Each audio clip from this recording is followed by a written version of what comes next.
This episode is brought to you by Squarespace. They're the all-in-one platform that makes it fast and easy to create your own professional website. Now, I'm sure many of y'all saw their dope Super Bowl ad with Jeff Bridges making music to fall asleep. In fact, when Mick decided to make his Mictionary reality, he actually did it. He made www.themictionary.com in 2 hours. Start with a free trial at squarespace.com with no credit card required. When you're ready to purchase a plan, get 10% off with the offer code ICE. That's squarespace.com, offer code ICE. This episode is also brought to you by Audible. They're the world's leading provider of audiobooks with over 150,000 titles to choose from. And you get one for free just by going to audible.com/iced. That's right. You get a free audiobook and a free 30-day trial at audible.com/ICET just for listening to this show. Real readers get their audiobooks from Audible. Upon initial contact with Ice-T's music, I had envisioned him to be an ill-mannered and psychologically unstable man with an extremely uneducated and barbaric frame of mind, whose raps displayed nothing but ridiculous jargon, shocking sexual audacity, and repulsive images of the ghetto. However, after further analysis of his music, I can deduce that he is the epitome of anti-disestablishment terrorism, who embodies the entire spectrum of the urban experience and struggle. But to make things more plain and simple to the layman, I find Ice-T to be the dopest, flyest, OG pimp, hustler, gangster player, hardcore motherfucker living today.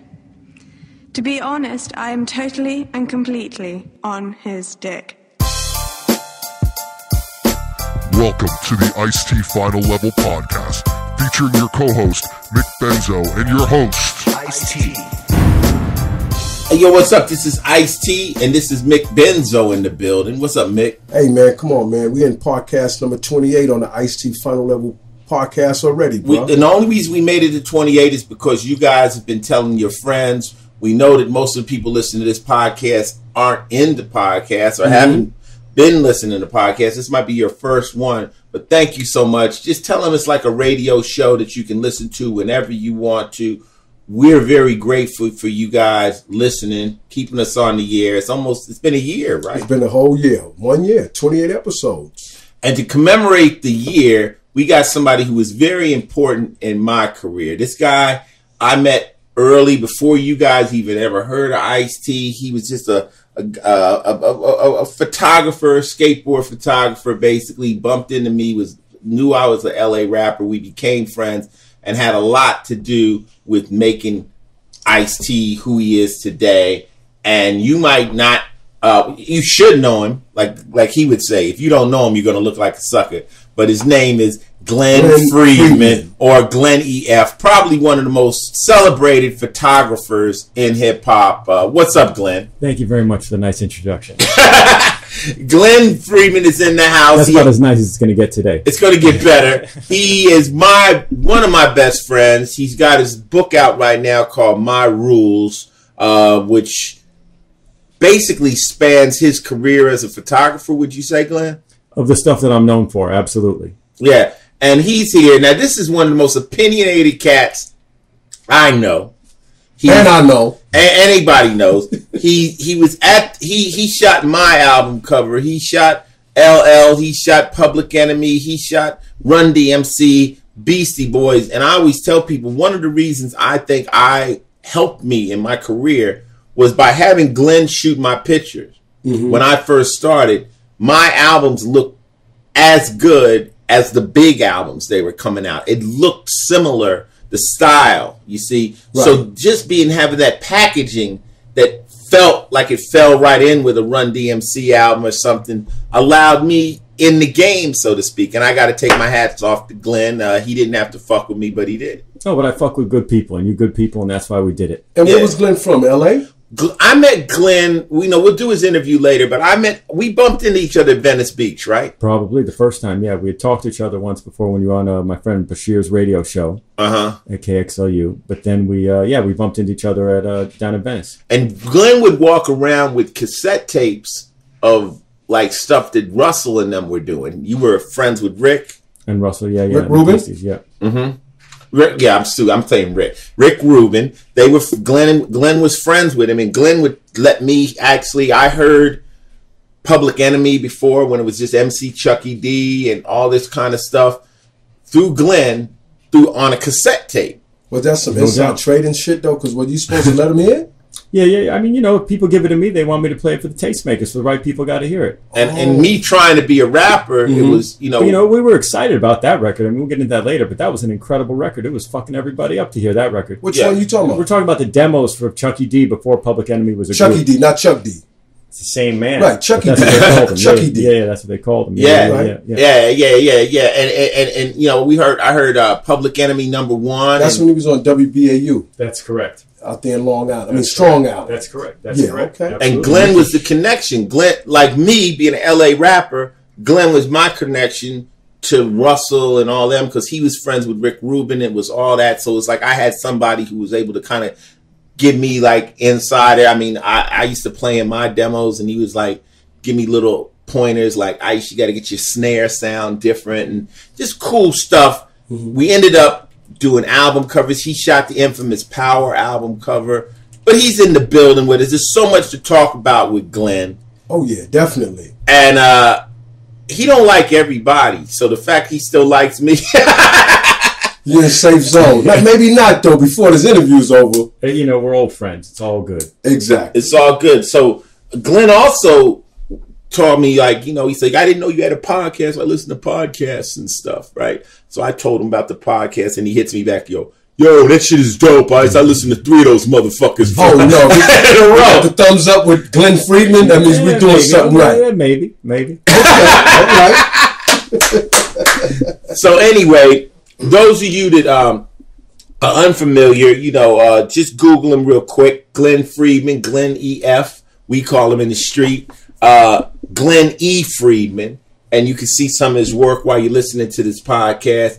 And we're about to go in. So you ready, Glenn? I'm ready. You ready? This is podcast number 28, and this is news. Oh. Shit, boy. News. You know what, man? What's going on? The new news that I see going on right now, it's like, these kids, Glenn, I need you to interact on this one here. I'm listening. For real. Now, this one here, the kids that are hustling and selling things out there, they call weed and whatever else they want to call it. Why do they put it up on Instagram and give their location so they can get caught? I have no fucking idea. But I know why, because now people want fame over everything. These kids want fame more. See, where I come from, we were talking about people doing illegal activities. Exactly. And then putting it on the internet. On Instagram. So they saying people snitching on them, but they snitching on themselves. It's the dumbest shit in the world. Like I used to say in one of my records, I said nightmares of captures, phobia of cameras. Part of being a criminal in the street is no pictures. And like if you even watch the shows where they show, American Gangsters, they only got like one picture of the dude, right? They keep showing this one picture because those people, you don't want to be photographed. But nowadays, I've seen people on YouTube like cooking coke. Yeah, that's crazy. Like what are you doing? Now, we're not condoning illegal activities in any way, but you're just adding stupid to ignorance. Like you're dumb. Now you're on top of that, putting it out there. I mean, what are they doing? You know what I think? Most of them think they're like a John Gotti. They want to be in pictures. You know what I mean? Like the Teflon Don. That's how he got himself all caught up being in every picture. And y'all doing that today on Instagram. I want you to hear this. Instagram is your own snitch material. If y'all doing something, just relax. Well, man. I got news for you. Like by being on Law and Order, we always got, cops running around there. And I ain't no cop, but the cops show up. And they are advisors, and they had a guy there from the Justice Department. He said that right now, social media is the #1 tool of law enforcement. Not number 2. #1. #1. Yeah, that makes sense. Because if I want to find anybody that's dealing with Glenn, I go to his Facebook. His Facebook is going to show me all his friends. I just follow all his friends. And it's going to show you your full circle, or the picture of that car that you ain't paid no taxes on, or all the flossing you're doing, or talking about you shot this or did that. Listen to me. #1 tool. So if they look for Mickey Benson, the quickest way, does he have a Twitter? Does he got a Facebook? Mm-hmm. Back in the day, you didn't. People didn't have internet sites. They had to try to find you. Now they just go and you lead them to you.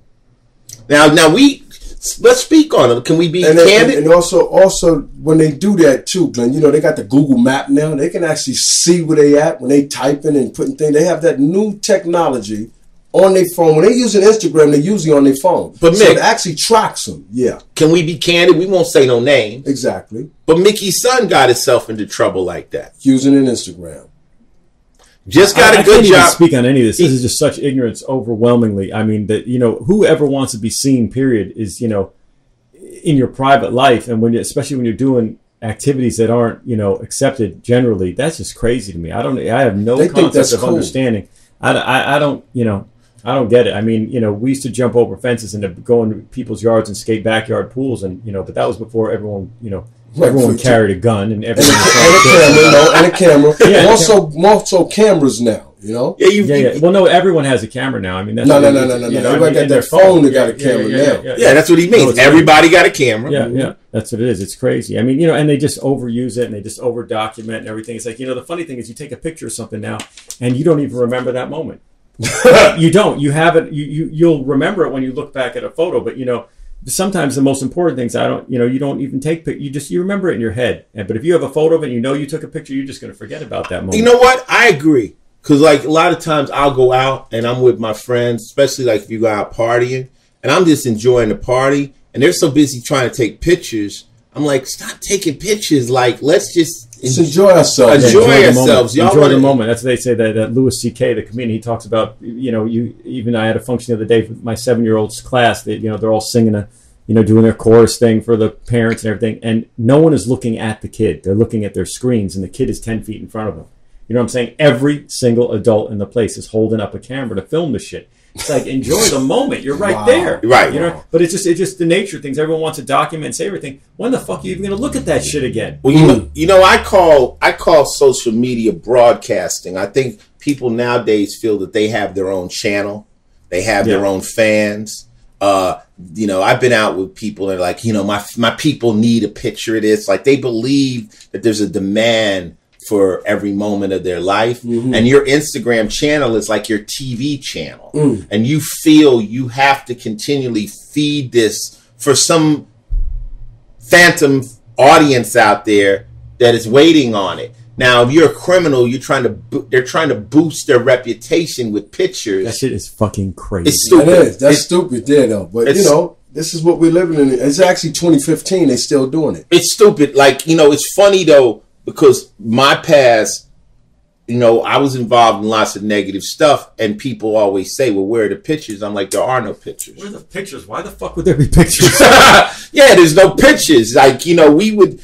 You know, you might catch it. There's a few, but it, you know, no, I'm not going to, no. I mean, we take pictures when we want to share an idea with somebody. That's shit you don't want to share. One time, I'll tell you a funny story, though. One time, Shawnee Sean got busted, and we had taken a dumb picture. It was a picture of us. Everybody had guns, and, you know, it was about 15 people with weapons, and we took the picture. Well, this was before Instagram or anything like that, and Sean got pulled over. And the cops saw the picture, and it caused problems. Mm-hmm. And he was like, "Oh, well, those are movie guns. Those are props. Those are prop guns." He tried to get his way out of it, but he was like, "Man, that fucking picture, man, was causing me fucking problems." The first time the cops would raid your house, they go for your photo albums.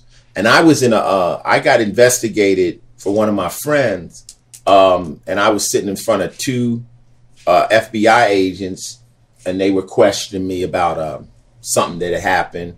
You know, I'm not in there trying to tell them shit, you know. So I had two lawyers, and they were like, no one knows how long your memory is, and nobody can tell you what you know and you don't know. So just go in there. So I'm like saying, they're like, so 213-756 such.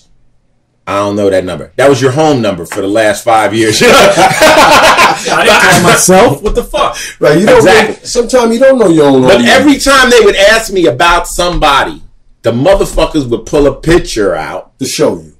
After they asked the question. They said, do you know Mick Benzo? No. Here's a picture of you at his birthday party. Oh, shit. That doesn't mean you know him because there's a picture of you. Dude, the feds had a picture for every question. Yeah. Those pictures turn into evidence. Mm-hmm. You know, even though it's neither here nor there, I didn't give them anything. A lawyer never asks a question they don't know the answer to or the answer they're looking for. Yeah. And that's why you got to be on your fucking guard if you're talking to those motherfuckers. Exactly. They're trying to trip you up. I just said I don't remember, I don't know. They figured that I was not going to be helpful, cooperative, and I got kicked out. After being asked, I was in there for 8 hours.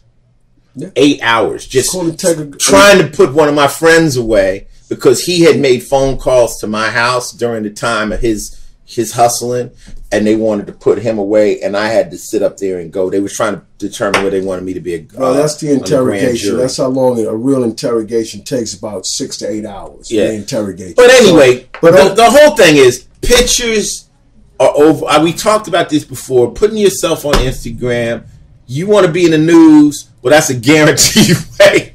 The moral of the story here is being on camera doesn't get you any success if you're doing something bad, because there's enough personal interest in the streets right now. Go outside, walk to the corner, guarantee you within 5 minutes your picture has been taken already. Now you want to Google people and let them know where you at, what you're doing, what you're doing. Good luck. I had to learn on social media to learn how to tweet after I did things. I used to tweet I was gonna do things, and then you're letting people know to be able to meet you there. Like if I go on a vacation, I don't show pictures from the vacation. I wait till afterwards, because when you shoot the picture you're on vacation, you're letting people know to rob your house. Yeah, that you're not home. You're saying I'm not home right now. Okay. So all this kind of shit. But I guess that's news, Mickey. That's kind of a public service news that is out of control right now. Exactly. And that was news.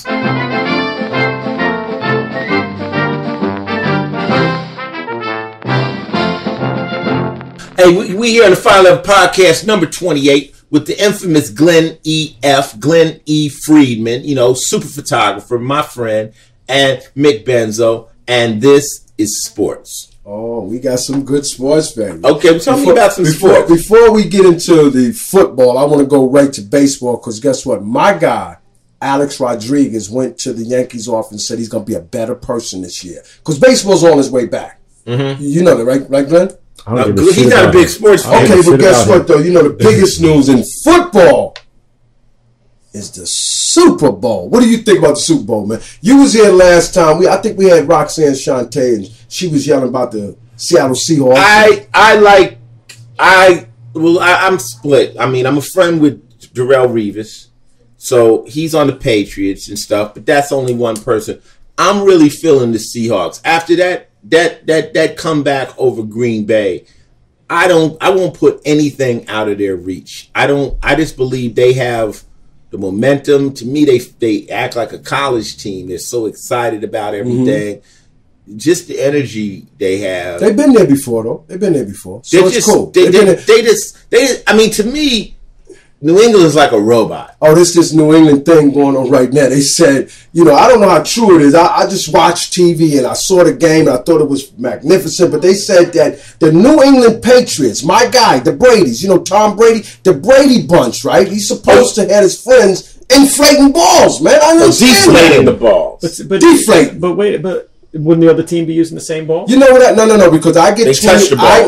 I get 20 footballs on my team to play with. I'm on New England Patriots, and you get 20 on the Seattle. Now, the referee's supposed to check your 20 footballs and check my footballs, my 20. And all you bring on the field is 20 footballs. If you ever notice, you see the ref always throw the other guy the ball when it's time for me to get mine to each side. Each side plays with their own football. Oh, I didn't know that. But my thing is, if the referee touches the football when you throw it in so he can place it, he should have been able to feel that ball was inflated. I don't see where any problem was. I don't know. I don't do this often, but I agree with you 110% on this one. I think people are just being sore losers.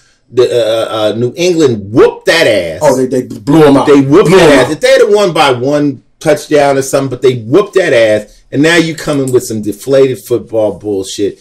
You guys touch the ball. Everybody touches the ball. The refs touch the ball. It's the job for the refs get over that shit, you know. And if they did deflate the ball or whatever, you know, I don't see any. Still gotta throw it. I don't see any. They saying that the grip is much better. It's easier to catch, you know. But this is all ridiculous. It's a all diversion ridiculous. from the real issues. You know, You could enjoy. Fuck the Super Bowl. Fuck it all. It's the Super Bowl, baby. Man, you know what I do during Super Bowl Sunday? I take all the receipts from the whole year because everyone else is sitting around watching a dumb fucking game, and I add up all my receipts and do my taxes on Super Bowl Sunday. Good. And that's what I've been doing. See, you do a good job, but we're sports fans here. I'm a bit of a sports fan. Players. I keep the game on, but I keep it in perspective, motherfucker. Fair. You know, it ain't that important.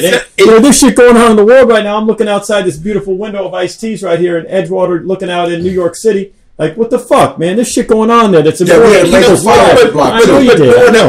But you know what? It's entertainment. Sports is entertainment. Glenn has a point. He said almost the same thing Brady said. He said, the world is going on. Y'all are worrying about a fucking deflated football right now. Like, you know, this ain't ISIS. Stupid. Ain't nobody dead. You know, like, let's be serious. Oh, well, this is the biggest game in the world. Look. Back in the day, when people played baseball, the guy threw the spitball or whatever.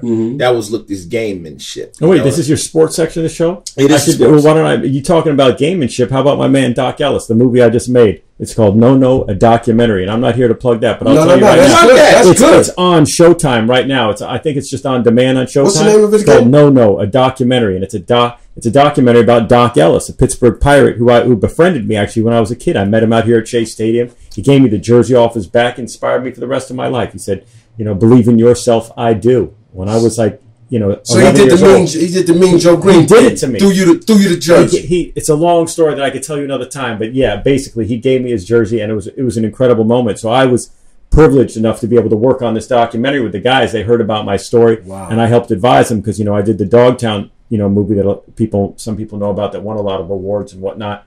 And the Doc Ellis movie, like I said, is on Showtime right now, or people could download or whatever. That's a great sports story. Now, you were telling me he pitched a no-hitter on acid? That's what he became famous for. He pitched a no-hitter on acid in 1970 in San Diego.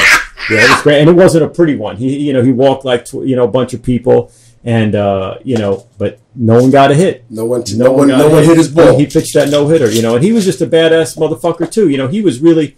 In the era of civil rights, he was a pimp. He had a Cadillac with big Doc across the license plate. He wore all kinds of rings. He had curlers in his hair. Motherfuckers thought he was gay. They didn't know. People didn't know about black culture like they do now. Right. In the 70s, they thought, why is this male wearing curlers in his hair? They just didn't understand it. Yeah, the perm. Exactly. Like he used to have. And Doc was real, though. I'm telling you that. And the story is incredible. I recommend so that's Doc Ellis, and the show is called No, a documentary. On Showtime. It's on Showtime. I believe it's still on demand. On demand. On Showtime. Or you could get it on iTunes, download or whatever. It played in the theaters. But it's a great documentary, and you don't have to love baseball, but it's really an interesting story about this guy. So you used to like baseball then, though? I still like the Pirates, because as a kid, I always liked Pirates like a gangster thing. I just always liked Pirates. Always attracted to that kind of element, right? So I like Pirates since I was 5 years old. And now, this year, I'm going to sponsor my kids' Little League baseball team, and I'm going to sponsor the Pirates. So you do like that damn sport. I'm coaching the team too. It's going to say burning flags right across the back of their jerseys. So you do like sports. Baby. I like sports on a personal level for people to be entertained by and have fun yourself. But watching sports to me is not, I did have the privilege of sitting on the floor right underneath the basket, in between the basket and Kobe, about 2 weeks ago with my son for his first basketball game. Wow. It has to be put in perspective. Yeah, and to see sports at that level, I'm a little spoiled. You know what I'm saying? My whole life, I like to be right in the middle of the shit. So when it comes to sports, I can't sit way up in the fucking nosebleed. I got to be in the front row in the box, not in the fucking box where they're serving you food. I want to be right next to players, so when I yell, the motherfuckers can hear me. That's what I'm saying. That's what I'm talking about. Okay, we'll go into the Super Bowl, which is going to come up. It'll probably be over by the time this episode shows. So now we can do our predictions. And you guys will know who's right. And I think you're going for... I'm New England Patriot. I'm going with you, Brady Bunch. I'm down with you, baby. And next week, me and Mickey will be watching it probably at my crib. So, Mickey, I have the Seahawks, and we're going to probably bet. New England Patriots. I couldn't even pick a team between but I'll be watching for you guys. That's right. All right. And that was sports. While I'm doing my taxes. While you do the taxes. And that was sports.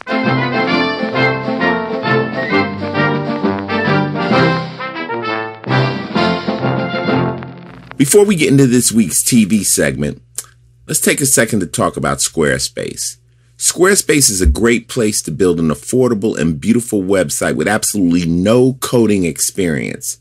As I've said before, if you can fill out a Facebook profile, you can build a dope Squarespace site. Here's something you haven't seen before. Mickey is bringing the Mictionary to life. The first thing he did was build The Mictionary. I'm going to spell it.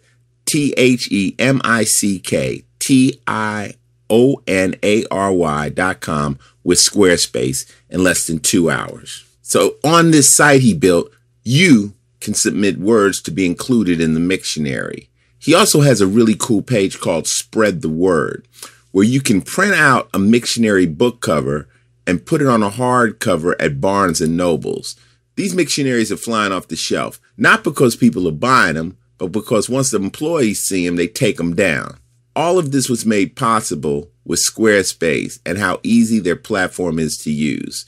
The best part about Squarespace is still only $8 a month. What is $8 a month nowadays? Start with a free trial with no credit card required. Just go to squarespace.com. When you're blown away and ready to confirm a plan, use the offer code ICE to get 10% off. You'll be getting a great deal. You'll be supporting the podcast and helping to keep it free. That's SQUARESPACE.com, offer code ICE. And don't forget to send your Squarespace site to us. That's iceandmick@gmail.com.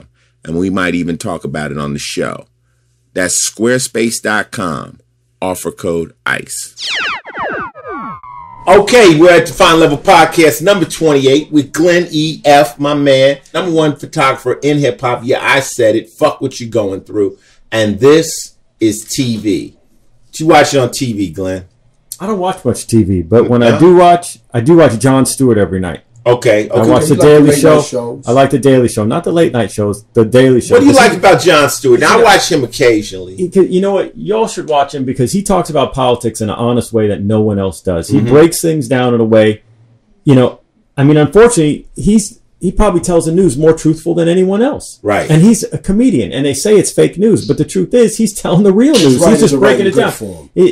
Fuck the writing. He just his writers are writing good for him. He's just speaking the truth. They look at the news with an eye that is open not fucking dictated by who's going to get what interview when. He just sees things in a very liberal, open-minded, progressive way. Right. And he just reports on that and how fucking ridiculous half the shit is that's going on in the world. He just points it out in a way like motherfuckers like me and Ice would talk about it. Yeah, I like Jon Stewart. I watch him every night, and it's a great. I've been on Colbert Report.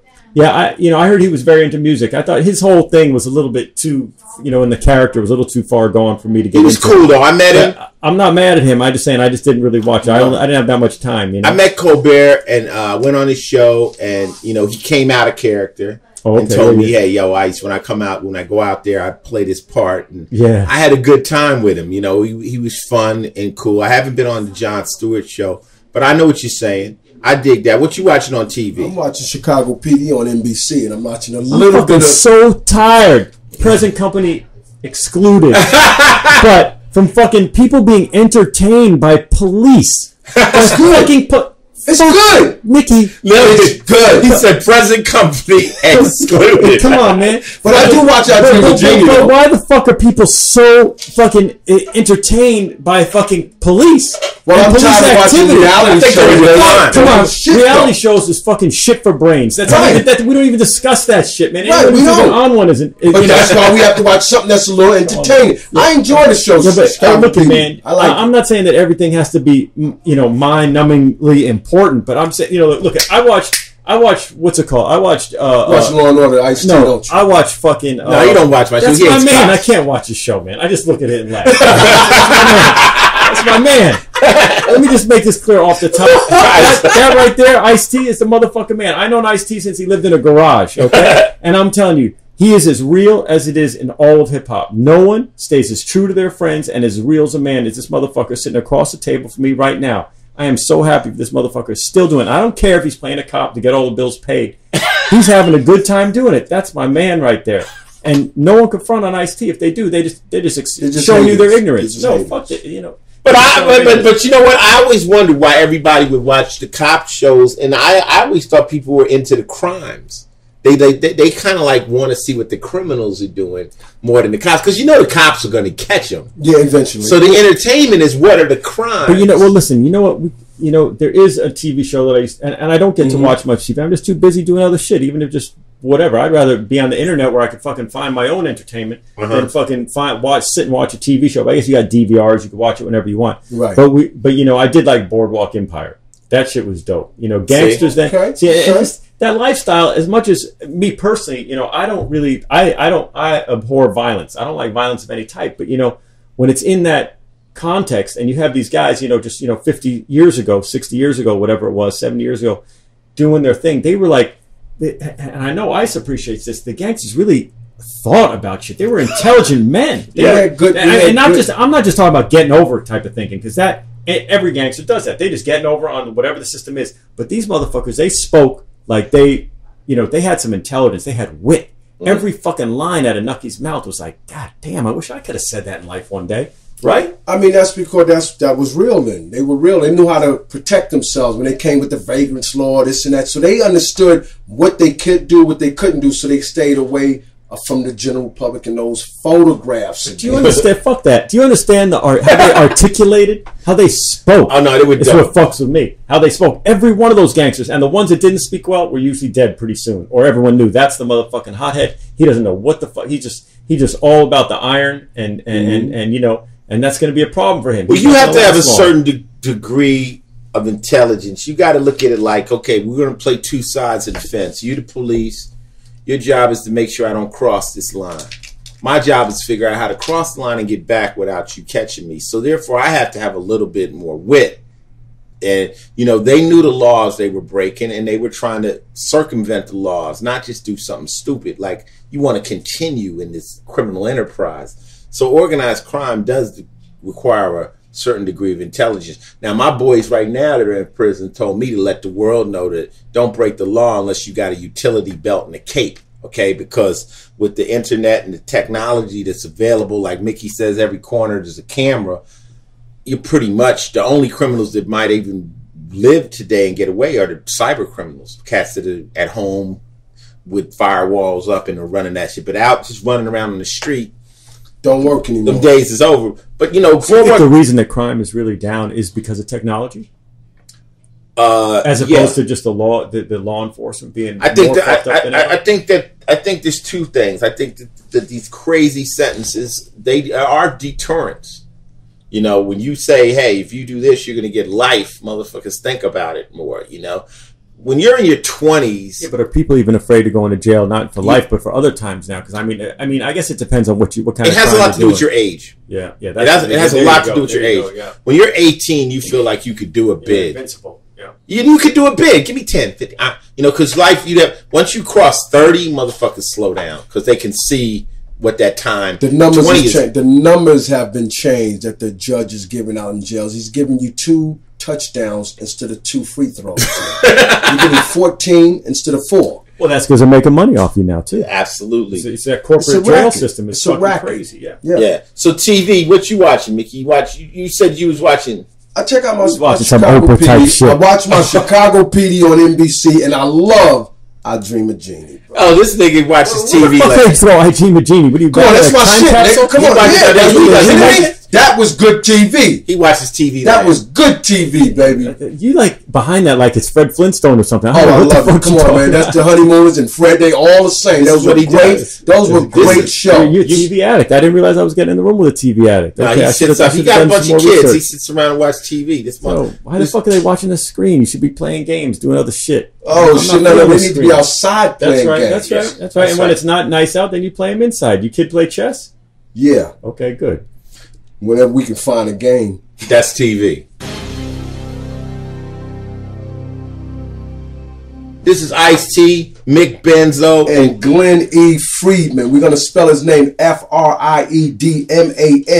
Pull it up. Mr. Opinion here. He's gonna say whatever the fuck he feels, and you better love it because it's my buddy. And you know what it's like when you're in the game. You need real people around you. That's why I always love Mickey. That's why I got my other friends. You know, just tell me the truth, man. What do you think?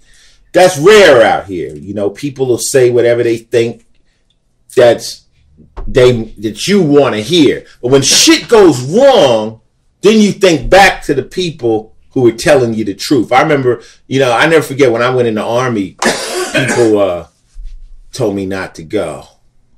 And I never forget when I was on the hills in Korea freezing, I was like, damn, motherfuckers warned me.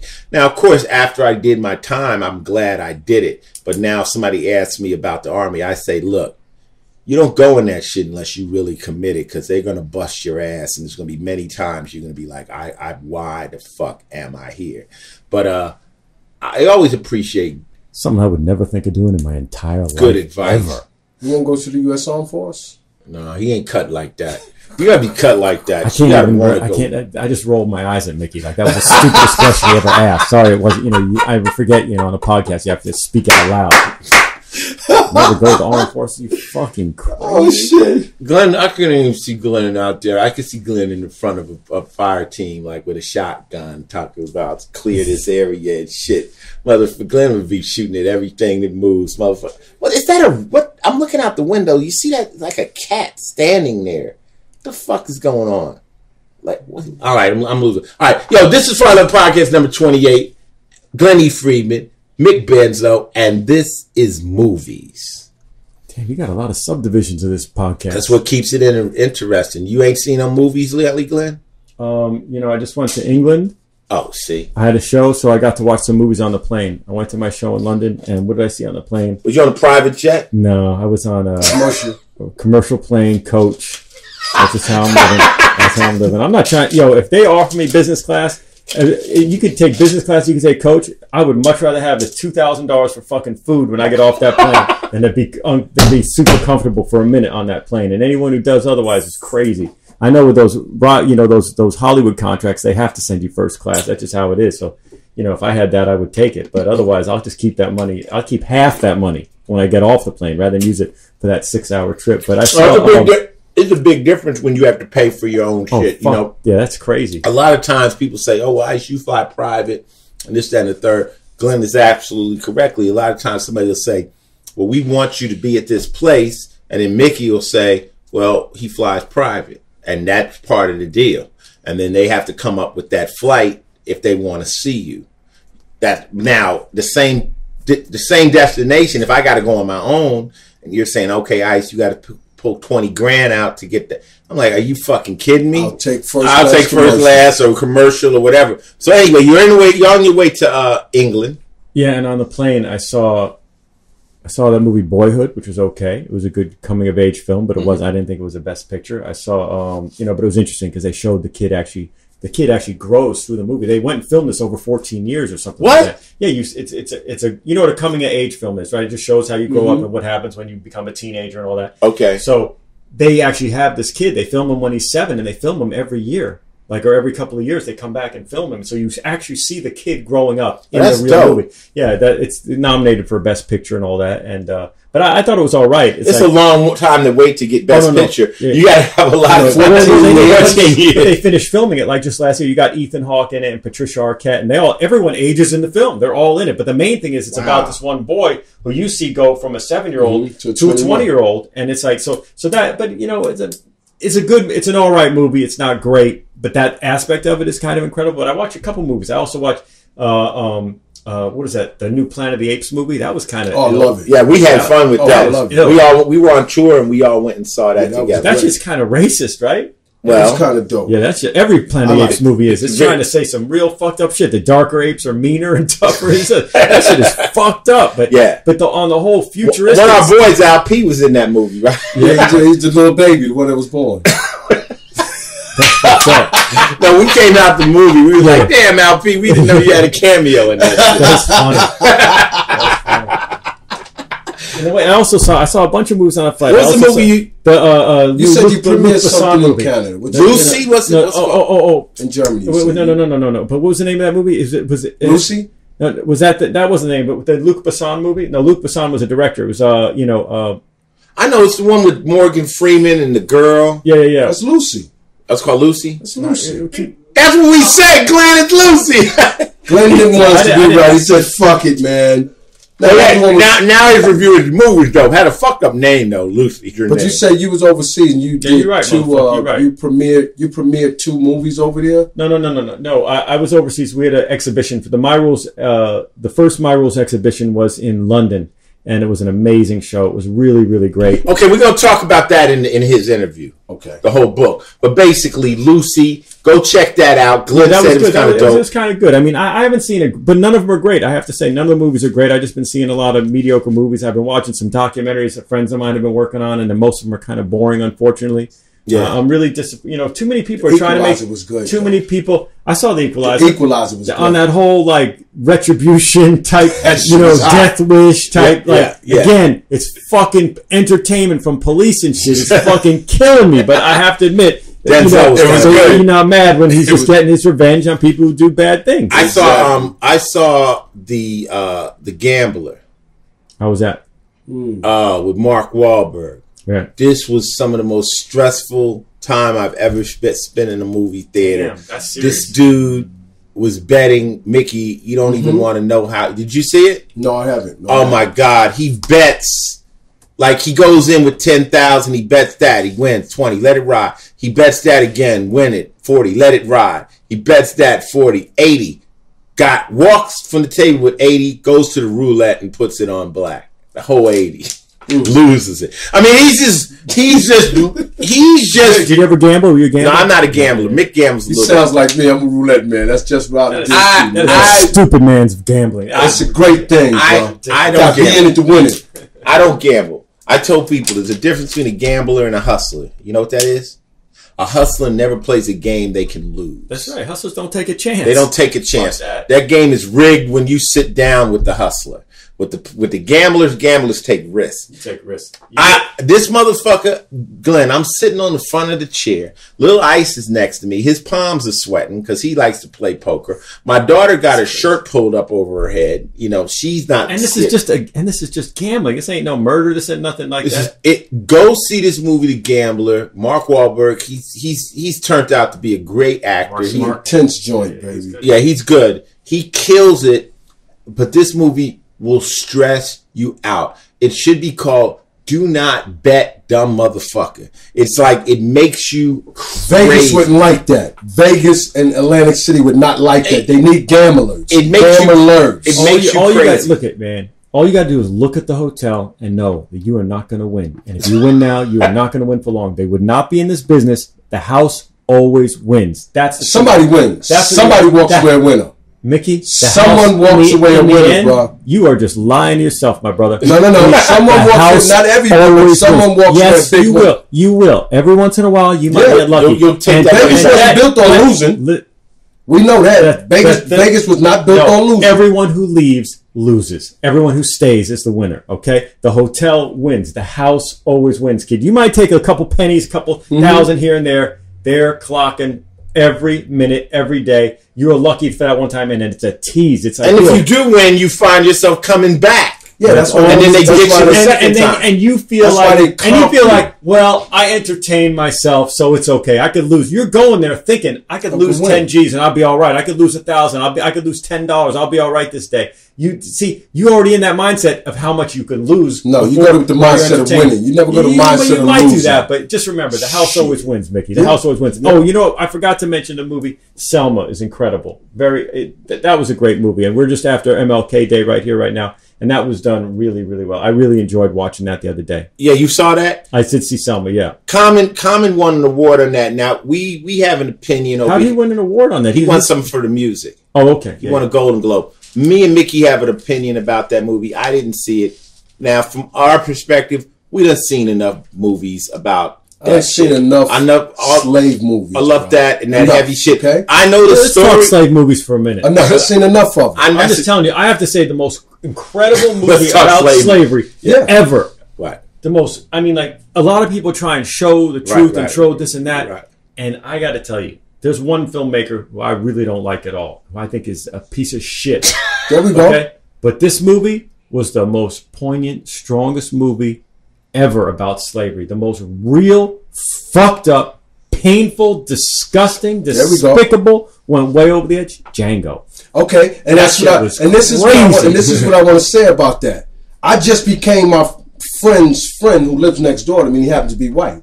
And then I go see a movie like this. It frustrates me again. I'm trying to live past that. Why you keep bringing me back to that as a movie? Because you know what? People need to understand the history. They need to understand. Most white people in this country do not understand. They understand. No. I hear what he's saying. Let me just finish. They don't understand the black plight. They don't. And as many black friends as I have learned stuff every day of my life about race. Okay, being a black person is not being a white person. This is some heavy, serious shit, right? You could think you understand. You could think you know. But, and you could read books. You could see movies. But, it all adds up to your education. People don't understand. People think they know. People don't even know that they're racist. And I have to say, the word racist is overused. It's been overused for the last 50 years. Most people are prejudiced. But some motherfuckers down in the South think they're truly superior, and that is someone who's a racist. That's still most people are just prejudiced. They're afraid of white people. They don't like white people. They're afraid of black people. Or they don't like black people. Right? They don't think by virtue of their race that they are better. Most people don't think that. Most people just hate because it's something they're unfamiliar with. Okay, but when you see a movie, that's a good point, Glenn. That's a good point. They've been taught that. Absolutely, you've been taught. He's raising a good point. Racism and prejudice, two different things, right? That's what he's saying. Racism is when you really feel that you're better than another race, period. That's the racism. White people are better than this. Black people, I'm better. Prejudice is just, I'm looking at you and I'm prejudging you. Hate you. I'm just prejudging you. I just see you.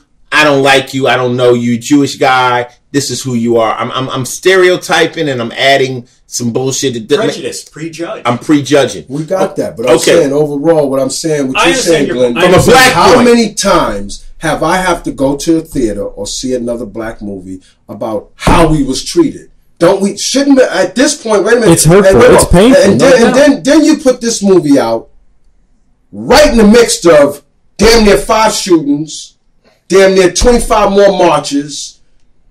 Police ain't did nothing but get paid overtime for doing what the fuck we did is march and raise our hand, say stop breathing and hands up. All they did was pay them overtime for us to walk.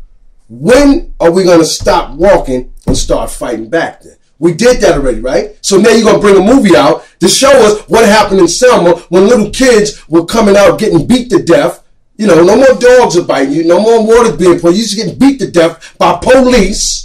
And I'm supposed to say, I didn't know that. You know about this already. So but he's saying a lot of white people don't know it. They know. He's saying a lot of white people. No. Listen to him. A lot of white people don't know. Even educated people think that they know. But I'm telling you, as someone, I've been involved in the culture and people and had black friends my whole life. I'm telling you, like I said earlier, I'm still learning every day. And anyone who says that they understand completely doesn't unless you are that person. Real talk. You know that. You know that as a... people look at, man, we're older. I feel like we're older men now.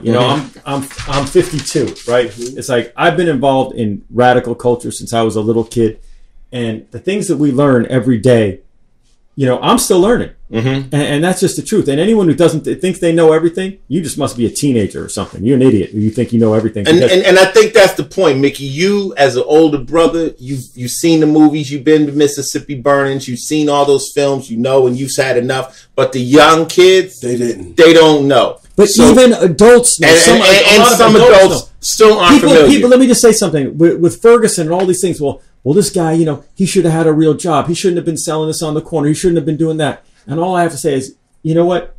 That would be nice if he had that opportunity to do those things. But you don't even understand. People don't understand, Mickey, that those opportunities aren't there. They don't understand. Oh, well, why can't he just get a job?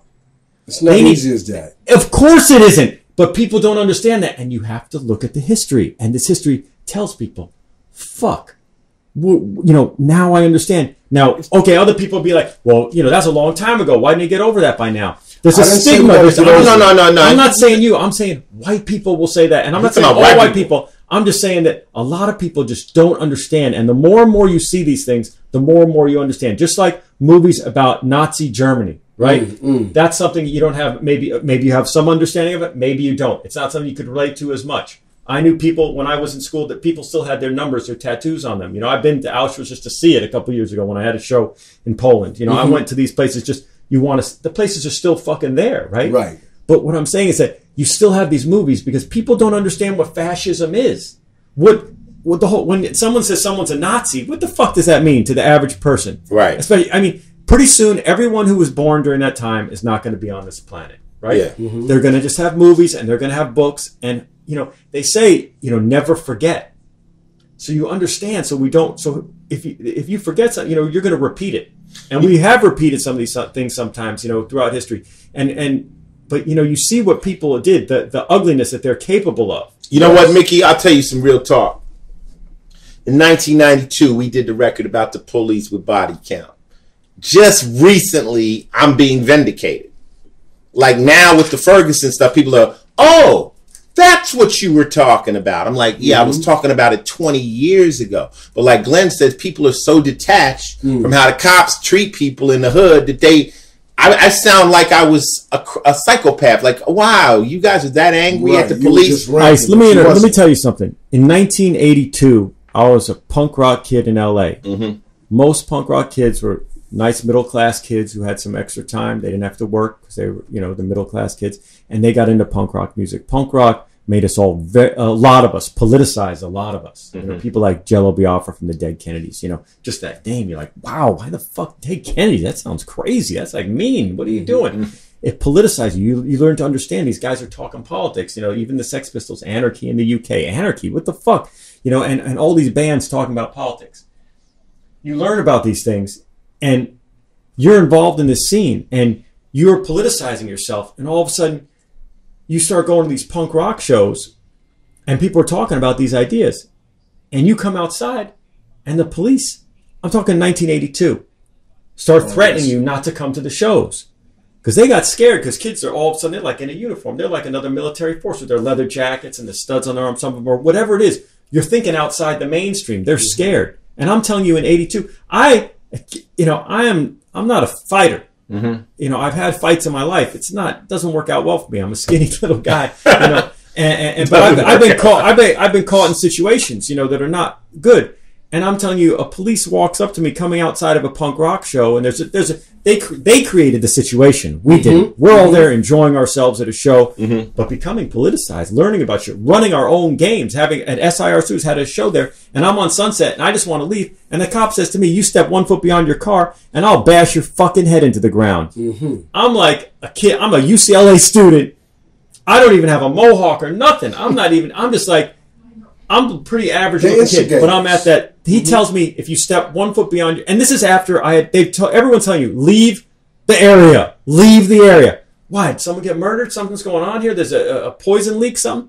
They just don't want you there. They don't want you there learning, okay? So listen, I literally went around the block to each corner to try and get to my car that's parked in the middle of the block that's shut down at the moment. Right.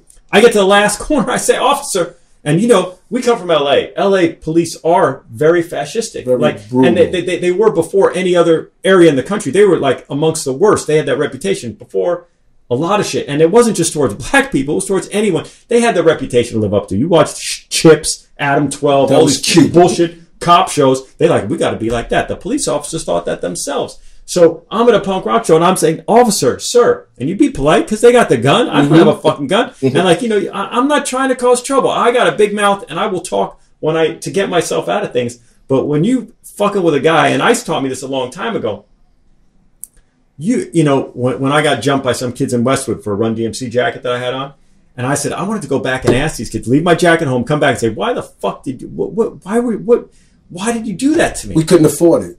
Fuck that. It has nothing to do with that. Ice told me, broke it down so clean, and it stuck with me the rest of my life. He says, Glenn, you trying to ask these guys what they were thinking while they were trying to jack you for your jacket. And the only reason they ran, Glenn, because they thought when you were trying to save your ID, they thought you were grabbing a gun.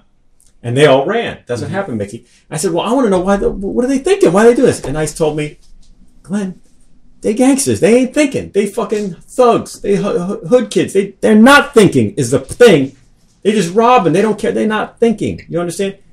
And anyways, to get back to the police story, is I got, you know, you get threatened by the police in Los Angeles, I said, I had to get to my car. He says, you step 1 foot beyond your car and I'm going to beat your head into the fucking ground. I mean, this is a police officer. I'm not yet a taxpayer, but my parents are paying taxes. Why are you threatening to beat my head into the fucking ground when I just want to get to my car and leave? What is that about? So, it's not just now, and it's not just with black people actually either. It's anyone that, scares them. It's their prejudices, But just when I had a conversation with some older relatives, and it's like, they don't understand. They didn't understand Ferguson. It's like little tiny things. Guys are doing. They're not doing what they're supposed to be doing. Mm-hmm. That might be true. But could I get you to agree, please, that they didn't deserve to die? Yeah. The guy says he can't breathe. Okay. When I was a kid growing up, and I think maybe you guys too, maybe not, because I grew up in a nice neighborhood. But I'll say this: police came to school and they were trying to be your friends. Mm-hmm. They tried to have community outreach, and they still try to have that. And we kind of looked at cops like, they were professionals, right? And my idea of a cop was like, a cop is not going to shoot a gun until he's shot at. Mm-hmm. You know why? Because he knows what he's doing. This other motherfucker, the gangster, is just doesn't know. He doesn't know what he's shooting all over the place. He's going to shoot everything. Then the cop could take out his gun. Mm-hmm. But because he's a professional. He is a professional. I tell the person, I said, well, the man's in a chokehold. He said he can't breathe. The other man, he's in whatever situation. I don't care how threatening he is. If he shot at you, you could shoot at him. But you're a fucking professional. You don't need to shoot at him first. What the fuck is that about? They fear. That's not a professional. He shouldn't have that. He should not have that job. Okay? It's like we said, they need to earn the respect. Anyone who gets respect just by being a thug, just by having the weapon, that's bullshit. That ain't respect. That is fear. And that's not what does good community outreach. That's not what that's about. And that's why a lot of people need to see Selma. Maybe me and you have seen enough of these films, but Mick, I agree with Glenn that maybe our children need to see it. Well, I'll go see it. Yeah, maybe a lot of people need to see this because this story can't be told enough, and it kind of gives you an understanding where some of the feelings are out here. It is information. And my father, it's education. It's information with education, bro. It's there. It's all there, so people can see what actually took place and what it's still happening, but it's happening very small now. You know what? And I know we want to wrap it up on that one thing, but it's one event. Selma is just one event in Martin Luther King's life. Mm-hmm. You know what I'm saying? And it's just one event. It shows how people organize to make a change. And that's what's crucial about that. It's not trying to be the whole movement. It's not trying to be his whole life. It's one event, and it's very interesting the way they break it down, and it's photographed really well. It actually looks good. I'm very surprised that the woman... Glenn Freeman, I respect your opinion, so me and Mickey gonna go see this movie. That. And that's what happens. And that's, we have a term, and the 5%ers used to use it, called building. And real people understand that, you can have a whole bunch of different opinions, and you talk about it, and you build. Hopefully you come out with a higher level of understanding. So you just brought me and Mickey a higher level of understanding. Because we know the topic so well doesn't mean everybody knows the topic so well. Exactly. So therefore, the movie is necessary and good. Go see Selma. Go see Selma. And you might realize why motherfuckers is so mad. And that was movies.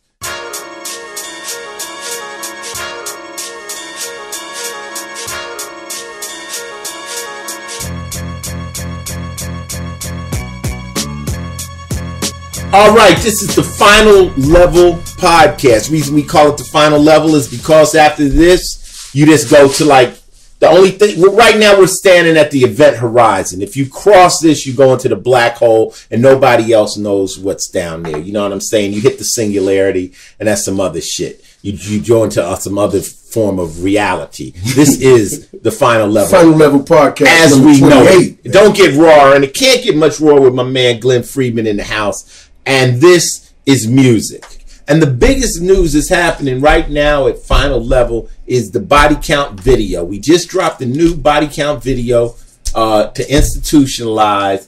This podcast is being done a week or so before you hear it, but in 3 days we got 300,000 views on this video. Is that record by Suicidal Tendency? Exactly. It's a remake of Suicidal Tendencies. We got the co-signed by them. They're on Twitter tweeting it out. Yesterday I tweeted out a video of our video and the original video. And here, I'm ready to fuck you up, Mickey. What's up? Just so happens that this guy, Glenn E. Friedman, produced, used to manage, and did you direct that video? I didn't. I helped direct it. I did not direct it, but I did all the photography. So we cleared our sample. So listen. We're gonna remake the Suicidal Tendencies record, right? It's a thing called publishing. You just can't remake somebody else's record, right? So we're like, okay, we're just having fun with the record. Cool. I never remember. Glenn told me he worked with Suicidal, but I didn't know. So George, my manager, calls me up and says, guess who had to give us the release? Glenn. Now, in the video, I'm talking crazy shit about vegans. Oh, shit. Glenn is sitting here right now at the podcast having his vegan dinner. We almost didn't get the clearance. Bring us all up to speed with Suicidal and how this all happened. Well, you didn't really need clearance from me, but I helped you get to the people you need to because I don't own any of their publishing. Okay. But yeah, Suicidal Tendencies was a band that my friend Mike Muir started, who was my friend back then. We met in college at Santa Monica College and became really good friends. And but I knew his brother. Mm-hmm. His brother was like a big brother to me. Mm-hmm. He was a really good guy. One of the original Dogtown skaters, Jim Muir. Mm-hmm. Dogtown. For those of you who don't know, you should see the movie Dogtown NZ Boys documentary. So if you want to know anything about skateboarding, if you're at all interested in any way about that culture, you watch that movie and you'll know all you need to know, really, about where it came from and why it became what it is. But Jim Muir always looked out after me when I was a kid. When I first started taking my first published photos, I was like, I was 14 years old when I took my first published photo, but I was hanging out at the schoolyard skating, and that's where I met Jim Muir. And Jim was always good to me. So when his brother brought me his demo, I was like, this is kind of family. I kind of have to help this guy. But then I heard it, and I really liked it. And the funny thing was, everyone hated them in L.A. Everybody hated Suicidal Tendencies. Everyone hated Suicidal Tendencies. They got nominated the worst band and the biggest assholes of the whole L.A. scene. In one of the fan scenes, and that's just how it was. I thought what they were doing were great. I really liked it. It was like punk rock with like some heavy metal overtones, and I just thought it was great. And I thought Mike's lines, some kind of LA gangbanger shit going there was. Well, they kind of were. They looked like that, and they kind of Mike. I can't. He was a fighter at shows. He would get into fights, and he would hold his own better than just about anybody. I seen him pull a door off a car once. He was fucking. He's like an animal. Yeah, he was, and he may still be. I haven't spoken to him for a long time, but I do remain friends with his brother. But I liked what he was doing, and I had a lot of connections with. After the skateboarding scene, I got very into punk rock, and I was working with Black Flag and a lot of other bands, and I had been in the studio with a couple of bands, the Adolescents, TSOL, China White, some other bands from of the LA scene at that time. And I helped him get a record deal. I went to Frontier Records and I said, who I had done my first album cover I ever shot was for Frontier. I got $50, and I said, and I knew that they were looking for some new bands, and I just said, I love this band. I'll fucking produce it. I'll do all the photography. I'm going to take care of everything. You managed them? I managed them. I did everything. I got the deal. And I helped arrange getting the video done and all. I got it on MTV. I mean, Ice knows me. I'm a motherfucking hustler. I don't stop until the shit is done. That's how I do it. So we decide, this is one of my favorite records. I loved it. I loved the video because to me, a lot of metal takes itself too seriously. This had a little bit of humor in it. It had that whole punk edge, and I wanted to remake it. But in order to remake it, I can't do it from Mike being an 18-year-old kid. So I had to come up with different rants and different things that bothered me. So, you were there the night I made the song. Yes, sir. At first, I went in, I did the hooks. I'm not crazy. You're the one that's crazy. You drive me crazy. I did that really well, by the way. You articulated it more clearly than Luigi did in the original. Yes. So I wanted to make sure, my thing is, Tommy from Slayer said, if I can't hear what you're saying, how can I hear what you're saying? So I know that you got it. Tom Araya's in the background of the original video. In fact, that's my cameo in the original institutionalized video. Is Tom Araya is walking by Mike Muir, and I'm sitting there talking to Tom's girlfriend. Wow. So I'm just saying. So Tom Araya from Slayer. That's right. Is in. Wow. I got to watch that video. That's where I met him, and that's why Slayer got to meet Rick Rubin, because I met Tom at that video shoot. So Glenn got a little connection in helping Slayer get put in the game. This is heavy shit. This is why Glenn is the motherfucking man, and you can't shit on his name. So Glenn Who would ever think of doing that? Who would think of doing Just haters. The only people I have problems with on this whole planet is people who just don't tell the truth and are full of shit. Look, Mickey, I took Glenn by the house. I said, "You're the second person to see the house." He said, "That's only right. That's right. That shit is right."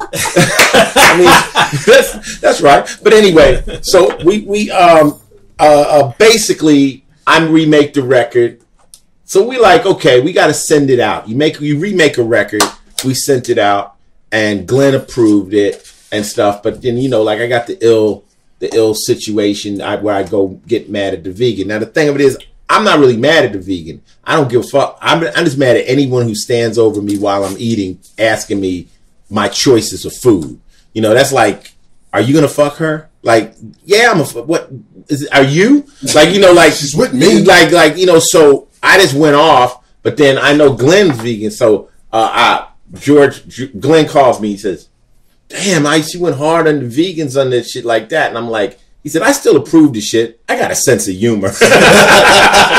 I was only worried about Ice on getting down on the Indians so hard. You know what I'm saying? That's what I was worried about. I didn't give a shit about the vegan part. It was funny to me. Yeah. And then to see the video that he just made, it's ridiculous. Yeah. So he got a fat guy playing a vegan. That right there just lets you know he's just playing. Yeah, I don't give a fuck. And we'll let everyone know. We'll make it public right now. By the way, what was the deal to do this podcast today? Glenn told me he would only do the podcast because I've been trying to get this dude to do the podcast because he's such an interesting individual and my friend. He said the only way I'll come over there is if you promise to have a vegan meal with me in New York City as a vegan restaurant. And I said, yeah, I'll do that. So he's going to try to turn me on to healthier living. It's all love, man. It's all love. But that leaves the co-host out because I'm going to get me a goddamn hamburger. Yeah, you're going to get a cheeseburger, a sloppy Joe. But that's the news for music. Music is the new institutionalized video is out by Body Count. Hopefully by the time you listen to it, we're at 1 million views. If you don't know, Body Count has a new album out. It's called Manslaughter. It's doing really well. This is our second video, and you might not think you'd like it, but you probably will. Wait a second. But we got to just say the video. Video's crazy. The video, and Coco, amazing. Shows a sense of humor in this family, goes everywhere. Yeah. Yo, I like to have fun, man. Glenn, people think I live in a house full of meat hooks with people downstairs locked in the basement. I got one person like that. But,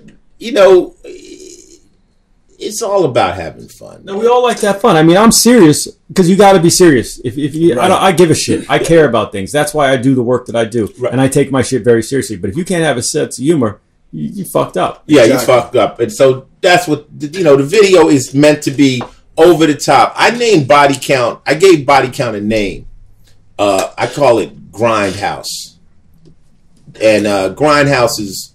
Like the old movies with, Machete and the over-the-top zombie flicks. I hate that shit. I hate that shit. You hate Grindhouse? I hate Well, that's that what Body Count is. Yeah. Body Count is Grindhouse. So when the guy jumps out of the car, he doesn't go and pull a pistol. He goes in his trunk and it's a rocket launcher. It's so over the top that it can't be taken seriously. Right. So when you listen to Mama's Gotta Die Tonight or you listen to some of those records, it's intentionally absurd. Sounds a lot like a suicidal record. Exactly. It's intentionally... You know what I mean? That Mama's Got That. I saw your mommy and your mommy's dead. You know that song, right? Yeah. Some great rhymes in that song. Same shit. So, that's what we do. So Glenn hates grindhouse movies, but motherfucker, you like a grindhouse band. That's Body Count. We just take that shit to the furthest extreme, You could get set on fire and buried at your birthday party. That's what happens to Body Count. And that was music.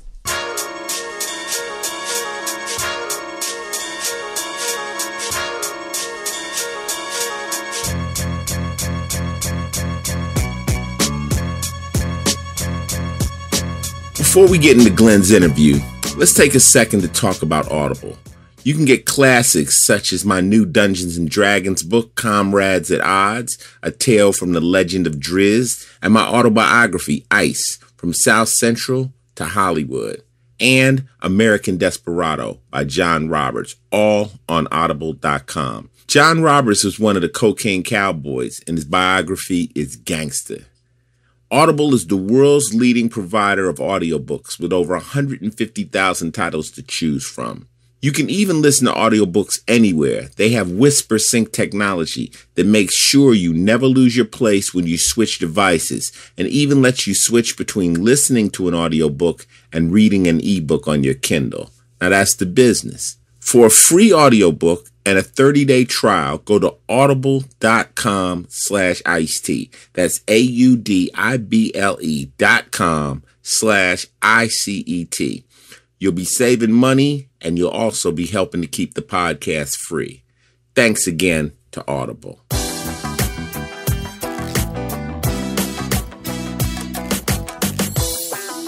Hey, yo, this is Ice-T, Mick Benzo, the one and only human mictionary. Yeah.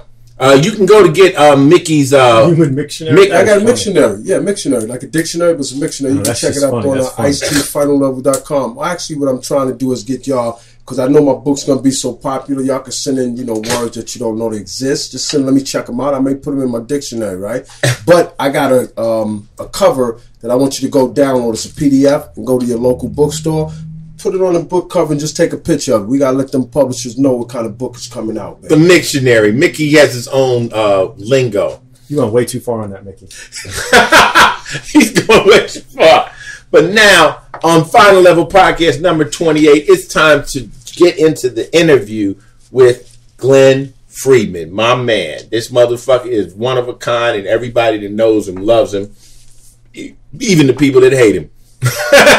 So, Glenn, let's start this off. I mean, you were a kid one day, and then all of a sudden you became who you are. What were the steps to becoming this amazing person you are? Like you were born in New Jersey? North Carolina. Oh, okay. Okay, just give us a quick bring up. Born in North Carolina. Bring us up to speed to when you started shooting film. Okay. But what I will say, from North Carolina, I went to Englewood, New Jersey, the home of Sugar Hill Records. And I grew up a kid of the 60s, right? Okay. And that's where a lot of that, politicizing and, civil rights interest and all that shit comes from. You grew up in the 60s, and you grew up in, I lived in Englewood, and then I moved to California. Okay. And I got my first skateboard right when I moved there. Someone handed it to me. I was like 9 or 10 years old. And all of a sudden I started skating. I'm at the schoolyards, skateboarding at my own schoolyard after school on the weekends. And the guys who I'm riding with, all of a sudden, start becoming well known. Like people, for some reason, they're like winning contests and just doing something that you've never seen anywhere else before. Just your homeboys, just guys that are just around at the schoolyard. We all hanging out, and they're all mostly older than me, but they're just like, guys are there, just like coming famous doing what though? Just skateboarding, just like just in the neighborhood. How's that? People can become famous in the neighborhood for you at a party, someone's emceeing. They're known in the neighborhood, right? Right. Yeah.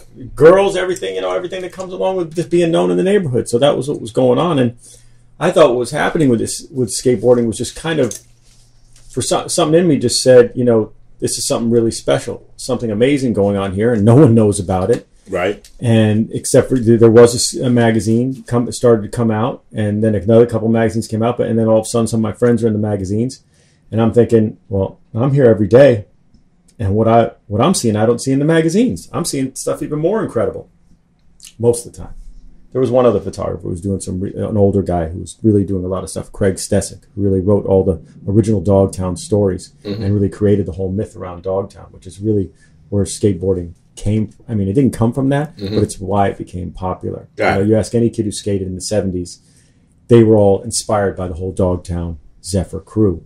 So you were good like those kids, Chad Muska? I happened to,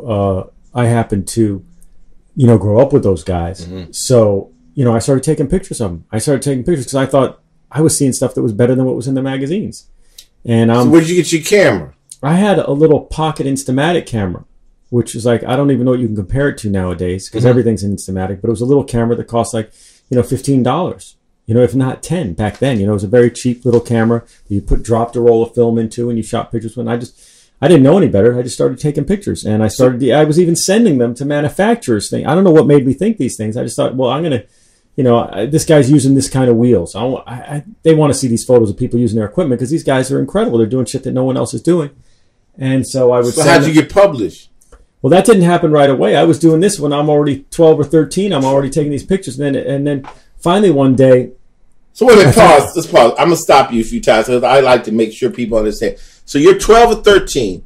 That's right. I just thought this was a way to get in because I didn't think back then. You know, magazines are very, very elite, very, very special thing. You know, I read Sports Illustrated, you know, National Geographic, Surfer Magazine, things. I mean, that was the pinnacle. Magazines, there was, you know, that was how people got their information. There were very few of them because there was no such thing as desktop publishing yet. It took a lot to get in it. So I just didn't even think of going directly editorial, which I didn't know the word at the time, but I didn't think of going directly to the magazine, right? So I thought through the manufacturer would probably be a way, you know, to do it. And that didn't really work out. I got my picture sent back, but you know, now looking back on it, I can see the quality of what I was doing with the Instamatic camera. You know, you can't even focus the thing. It's just, you know, it just is what it is. But then one day I found a backyard pool, and skateboarding was getting all into pools at that time. Backyard swimming pools. You know, you would go and trespass in someone's property, or there'd be a construction in a house. And for those who don't understand, I mean, a pool, everyone knows what it's like now. Back then, it was such a foreign thing. People just thought you were crazy. They had no idea what you were even thinking. Who would need an empty swimming pool? But it's a banked wall, you know, and it was very conducive to, you know, skateboarding at the time. And it wasn't even, people weren't getting out of the pool yet. They were just riding around the pool. It was just a fun, exciting, exhilarating thing to do. So two of my friends who were getting more known and were certainly known in the neighborhood, and won contests and stuff like that, I said, you know, I found this pool. You know, and finding a pool back then was a big deal. Like, you know, because people would keep it all secret. Because if too many people came, you'd get busted. You'd be kicked out. You wouldn't be. You're not allowed to do this. We're all trespassing. Right. So you don't want many people there because then more likely you're going to get busted. So I found this pool, and I said, you know, it seems like it might be pretty cool. Guys might want to ride it, and I'm going to take some pictures. And I borrowed a camera. I borrowed a real camera, 35 millimeter camera, from someone, and I said, I'm going to take pictures with a real camera. I actually had taken photography 1 before that.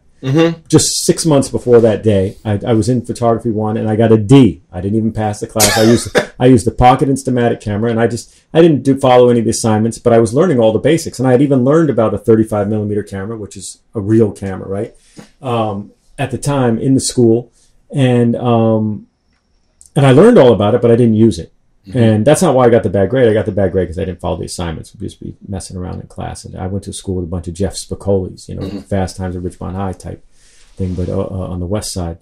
And I didn't follow the assignments, got a bad grade. But 6 months later, I find myself in this backyard pool with a borrowed camera from someone down the block. And I shot these pictures of Jay Adams, who is, you know, yet to become, you know, the icon that he became. And, you know, and the pictures came out good. I shot some dope photos that day. So what'd you do with them? You know, I held on to them for a little bit. Just looked at them, showed them to Jay, showed them to some other people, showed them to old guy sitting on the banks at the schoolyard, who I didn't realize at the time was the master lensman Craig Stesick. Showed them to Stacy Peralta. Stacy said, "You should send these down to the magazine." I said, I was thinking about that. I was thinking about that. I didn't know what to do about that. I didn't think I can get in the magazine. And then I read in the front of the magazine, they have a mask that says, well, you know, you could submit stuff, but, you know, no guarantee you're going to get it back. You could just send stuff in, and had some, you know, line that, you know, clears them of any responsibility. And there was no FedEx back then. You had to send shit through the regular mail. There's no digital files. You can't just send them an email. You had to send them your actual film.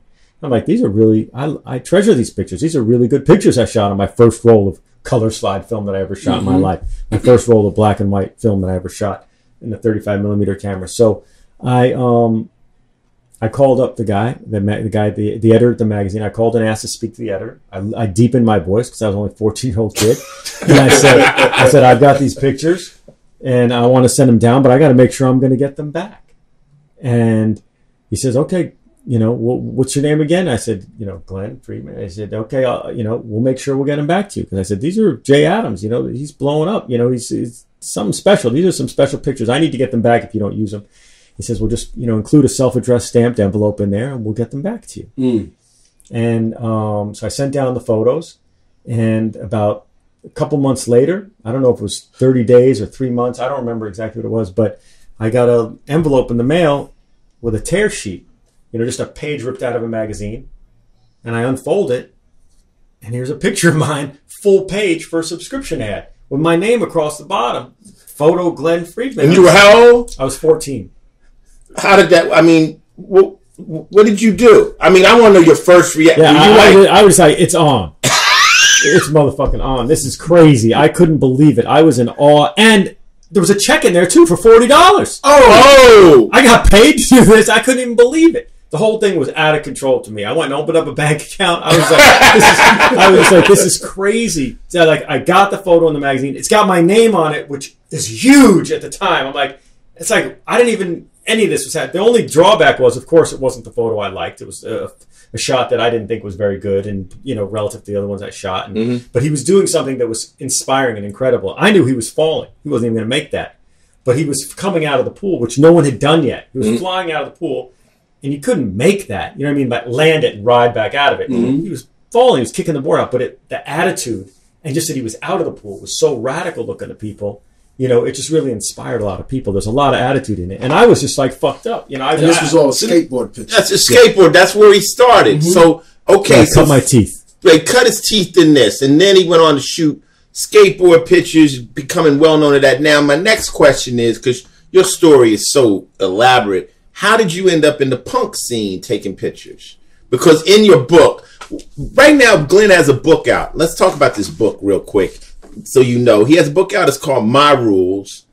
And you can get it. Where can I get this book? Just get it at any bookstore. But just if you want to go and, you know, not support your local bookstore, you can just go to Amazon and get it. It's called My Rules, Glenn Friedman. And it'll show you all the stuff he's talking about. I'm in the book, but this is a place you can one-stop shop and see some of these incredible pictures. So how did you get... Not only are the photos incredible, which they are, and I'm very proud of them, there's essays by 22 of the different artists, including one by Ice, that's fucking incredible. And that, and as a matter of fact, I had Ice read his story for my show in London that just closed, and maybe we'll pop that into the podcast. Yeah, we'll put that in the podcast, and when we catch up. We get 14 now.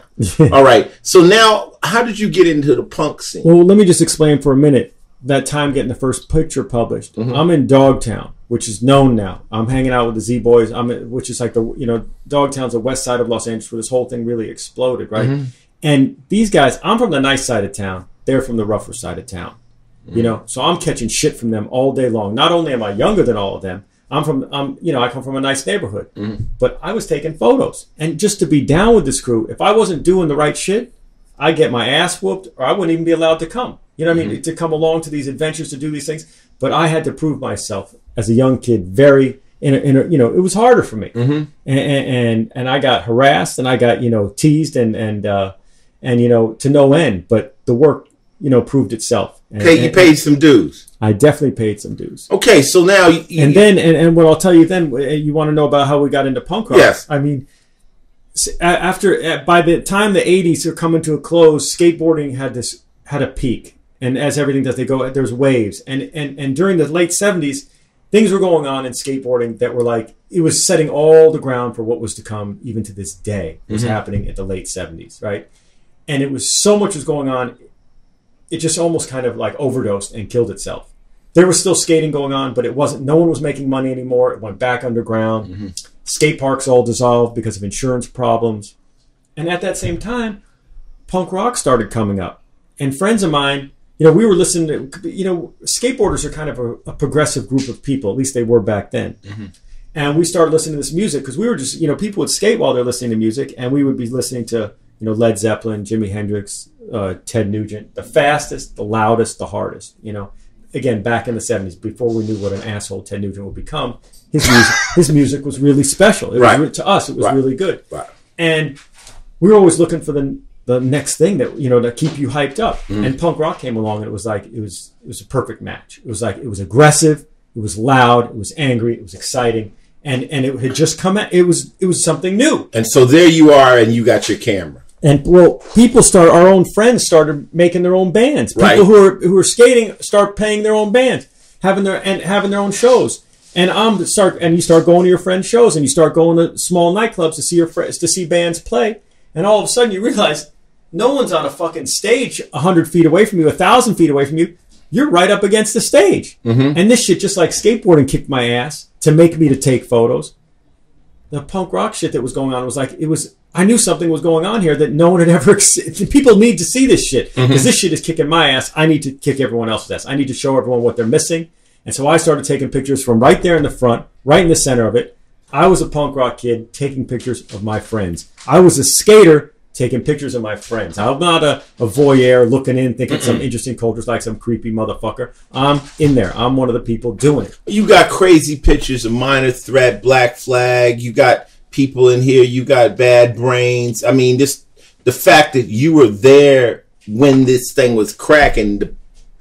I think there's something about your pictures that say that. I'm right here. I'm not in the pit. I'm right here. So you got you're in the punk scene, deep in, you got that. Now, here's a big jump. How the fuck did you end up hooking up with Rick and getting connected to hip hop? Because that's another jump that a lot of people would never figure out. It was real smooth. It was nothing. The transition was effortless. Just like with skateboarding, it just came together. To me, it was like I had just finished managing Suicidal Tendencies before and it ended pretty ugly. But punk rock was also just like skateboarding. So much had happened in such an intense amount of time. That golden era of hardcore punk, right? And it was beginning to fade a little bit.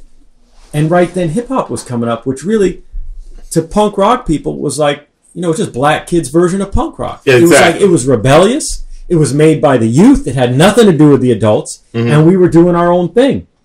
So, for me to get into punk rock, from punk rock to hip hop, it was a natural progression. The Beastie Boys, I had met the Beastie Boys at in front of CBGB's. They had played that day, and the Beastie Boys, in fact, had a reputation where I didn't even want to see them. I didn't care that they were playing. They were making fun of the hardcore kids. They were throwing marshmallows at the audience because they thought they're always full of irony in doing their thing. And it's like I took it too seriously, and I didn't need to see them. But I met Adam Yao because they were friends with a girl I was seeing at the time, and I met him out in front of CBGB's on his skateboard. And Mike D, and I don't think Horvitz. Yeah, Horvitz might not have been in the group yet. John Barry was still playing guitar, and I just met them there.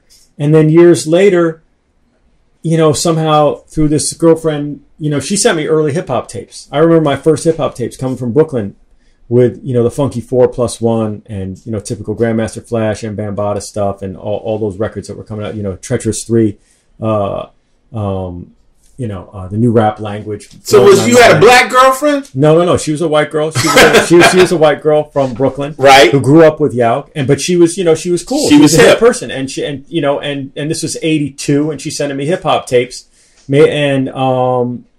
I'm hearing these hip hop tapes while at the same time I'm just working with Suicidal Tendencies, and again, punk rock is just fading a little bit. It's becoming generic. Too many people are doing it, and they're making. They're just like hip-hop became eventually, too. There becomes that period where everyone all of a sudden getting it, and now everyone thinks they could do it, and it becomes a bit generic. Exactly. So punk rock is beginning to wane a little bit, and I had this big beef with the band that I helped take from nothing and made into something, and, just a typical rock and roll story. The video, which we made for $5,000, was getting regular rotation at MTV, which was, unheard of. Nothing like that had ever happened before. But then people being who they are, things got out of control. And 11 weeks into the rotation, I had to quit, shook hands, walked out. Right. I hadn't seen him since, but hip-hop just started coming up right at that same time. 6 months after I shook hands, said goodbye to Suicidal, Beastie Boys are in town with Madonna. And I'm like, I'm going to hang out with these guys. I know these fuckers and I love what they're doing. I know what they're doing from New York. And and they're like made, the Burgundy Def Jam records. I'm like, this is incredible. They're making hip hop records. And I've been listening to stuff for a year and a half now or whatever, or even longer, because I'd heard the message when it came out. I listen to the radio. I'm not deaf, right? So the Beasties come out opening for Madonna, and we just have a fucking blast. I showed them LA. Like only a LA person could, and we had a great time. I got them on the radio and stuff. They didn't deserve to be, but I just. Now, did you know Rick at that time? I had the connections. I didn't meet Rick yet, and so Rick's memory is a little bit different on that. He seems to think that he asked me to shoot the Beastie Boys. The only thing that happened. Hold up. Rick Rubin's memory is different. Yeah, people's selective memory, they learn and think things differently. I've seen all the biggest do Dude, that. I've had people tell me stories about myself, and I'm like, it didn't happen. But that's how you see it. I think just today, even Mickey, someone thinks I took a picture of them. I said, motherfucker, I didn't take a picture of you. Right. I did not take a picture of you. I would remember that. Right. Unless you're at some big pool session in the 70s and you were just happening to be one kid who was walked by and was skating and riding good that day, I might have shot your photo, but I remember whose picture I take generally. But this day, the goal of the day was, and I'd already shot UTF. I think I didn't shoot UTFO yet, but I think they had asked me. They said, yeah, I was hanging out with the Beastie Boys, having a good time, just shooting photos, and then they said we need a picture of the Beasties with Madonna. She's opening for them, and so that was the goal. That was the way to get. Back it up. She was opening for them? No, I'm sorry. The Beasties were opening for Madonna. Okay. And they needed to get a photo of the Beastie Boys with Madonna. Right. In the meantime, we're just having a good time, taking pictures, because I'm like inspired by their whole hip-hop thing, and I just think this is great, and I hadn't done some photos in a while. I'm like, I'm taking them to Malibu, I'm taking them different places in LA. We're taking photos, because I love to take good photos, and when I'm inspired by someone, I will take good pictures with them. I don't take pictures often, but when I do, I make it count, right? And so we did these photos. We were just having fun. I mean, there's nothing better than to take pictures of someone you get along with and that you're friends with and it understands and respects what you're doing and you have a good time, Speaking of pictures, did you take that picture of Suicidal hanging upside down? Yeah, that was for their album cover.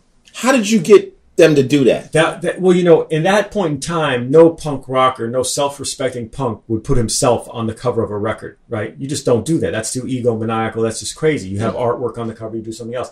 But seeing is that it's my project and I'm a photographer, I said, I'm going to put them on the cover of the record. I'm going to figure out a way. It's my photo has to be on the cover. It's my fucking record. I'm producing the record. So you were egomaniacal. And a little bit.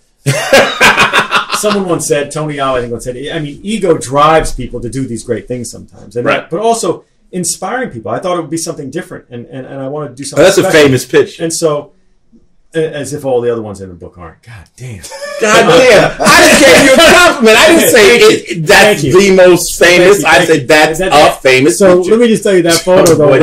Glenn. What happened is that... But to get them on the cover, I said, we got to be hanging upside down. And that would be a punk rock thing to do. You're going to put yourself on the cover, basically, hanging upside down like you're a slab of beef or something. You're fucked up. And it was just in this really interesting location. It was down on the beach somewhere and it's hanging down the sun, the moon's in it, and there's fire and shit. I just wanted it to look crazy. And it pretty much was. It came out really incredible. The thing is, though, the guys were in pain while we were shooting those photos. Because you got to get one person up, then the other person. Well, we had a couple roadies with us, because I've never really had a photo assistant except for when, sometimes I'd have someone watch my bag or drive us around, and those are usually my boys. It's not anyone who knows anything about photography. But that day, yeah, we had like one of the roadies with us, and everyone would have to tie their feet up, and this maybe the guys would tie their own with rope around this contraption that we're all hanging from. They're all hanging from upside down, and then we would help each guy get lowered into the position, so he wouldn't be swinging back and forth, right? And they're all hanging upside down while I'm getting all the light right and shit, and we got to move quickly. And then the crazy shit is that we decided to throw in the fire behind them, and Luigi, the big guy in the group. He's like right near the fire. He's like scared he's going to catch on fire, and he's hanging upside down. He's going to cook while we're doing it. And in the meantime, he weighs more than anyone, so he's like his ankles are killing him because of weight.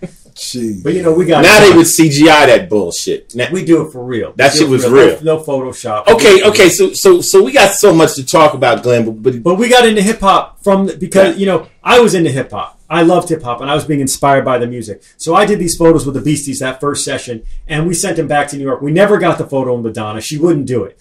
She wouldn't take my lip. We didn't get whatever. I think she was very self-conscious at the time. And she didn't even let people take pictures when she got awarded her first gold record. And we were at that party when she got her first gold record. That's where we shot pictures of Beasties with all, the people seen the picture when, Sean Penn and Gene Simmons and Billy Idol and Rob Lowe and David Lee Roth. We got pictures of Beasties with all of them. That was all taken during Madonna's gold record party. No one wanted to be near the Beasties. We just set that shit up and just had fun doing it. We were just being silly and driving around the Lincoln Continental. But when that photo session got back to New York, that shit, people in New York were like, oh shit, this guy's got to do all our shit. They saw my photos, and like Rick said, it was, to this day, I think it's one of his favorite photo sessions he says he's ever seen, was that first Beastie session. And we had a great time doing it, and that comes through in the work, So now you connected to that's Rick. the entree to the hip hop, to Rick and to Russell. Then Russell. Now when I meet Rick and Russell, I'll tell you right when you met me. Rick and Russell, the first time I actually met them in person, because we talked on the phone, and once I'm in it to win it, as Mickey would say. I'm there, and I'm harassing motherfuckers on the phone trying to make shit happen, and I call people, and I'm making this happen. UTFO is coming out, and I'm Mm-hmm. like, I want to shoot them. Roxanne is coming out. It just hit. That shit was hot to death. That was the hottest record. Our shit, that was hot. And I'm like, they're playing at the Olympic Auditorium with Curtis Blow. We've talked about this before. Oh, yeah, that night I go to that people show. got killed. I go to that show. I'm one of the only white people in the whole spot. And I go there, and this is how I'm getting into hip-hop. A writer from the LA Weekly was there, and that was the only other white guy I saw in the whole spot. And yeah, there was a big gang fight there. Motherfuckers had 2x4s, huge big 2x4s, went around just chasing motherfuckers all around the place and just beat someone down. And I told me later on, I said, oh yeah, he got killed that day. That night we went to the concert, I had Fab Five Freddy with me, right? So, the place was packed and shit. So Fab Five Freddy was like, he was still trying to figure out the gang situation in LA, right? And I said, look, the gangs are real. That's all I got to tell you. The gangs are real. So the big fight broke out, and they murdered somebody, beat a motherfucker to death. And I remember we jumped in the car, and he said, gangs are real. I said, yo, these motherfuckers, when they start moving, just get the fuck out the way. So I meet Glenn, and when I met Glenn, he just knew so much about hip hop. And it was amazing to me because I wanted to get it. Watch out, Max. Coco, get Maximus. He's just doing his little nut up thing over here by himself. He's scratching his face. Making noise.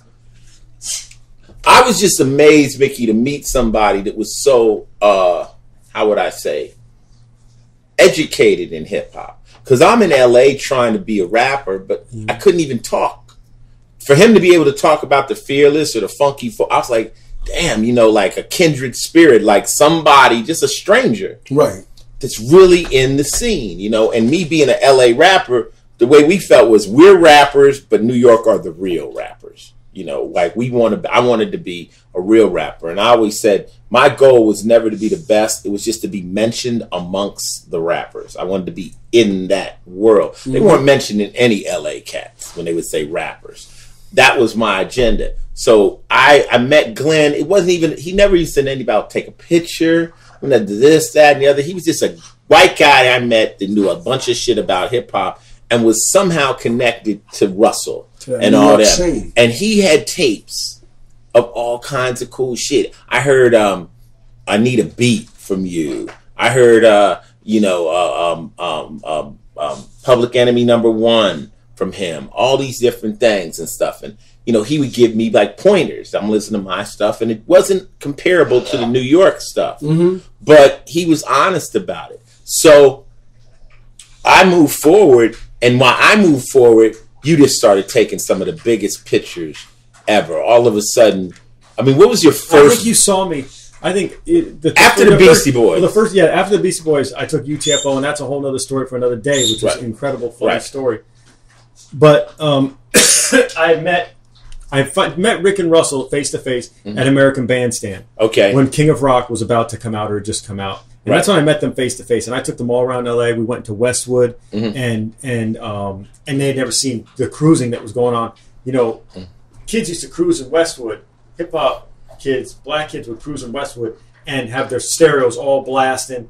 And it was an incredible scene. And I brought them to Westwood. We're sitting on Rick's rented Porsche, just parked on the side. And every other car is playing Run DMC or LL, because LL's album had just came out. And they were just completely fucked up. It was lost their mind. It was an incredible day. And Westwood was real hot for about 3 or 4 years. Till somebody got killed. A bunch of people got killed, and it's a ghost town to this day, relative to what it was. But Ice, I think, was walking by. I might have met Ice at the beach in Venice, and we had talked once he was on my friend's radio show. And I think, correct me if I'm wrong, I'm shooting Run DMC for the first time down on Wilshire. There's at a hotel they were staying at, and we were shooting pictures for the first time I was meeting them, outside of, the American Bandstand set and all that. And we're shooting pictures on the street with Run DMC. And I think that Ice walked by that day. And I think that he saw me that day and then said, "Oh, this guy's got some juice. I'll remember this motherfucker now." I just knew that you were shooting those pictures. I knew you. It was like a friend I met. He never said anything about him being a big photographer or anything. He played that down.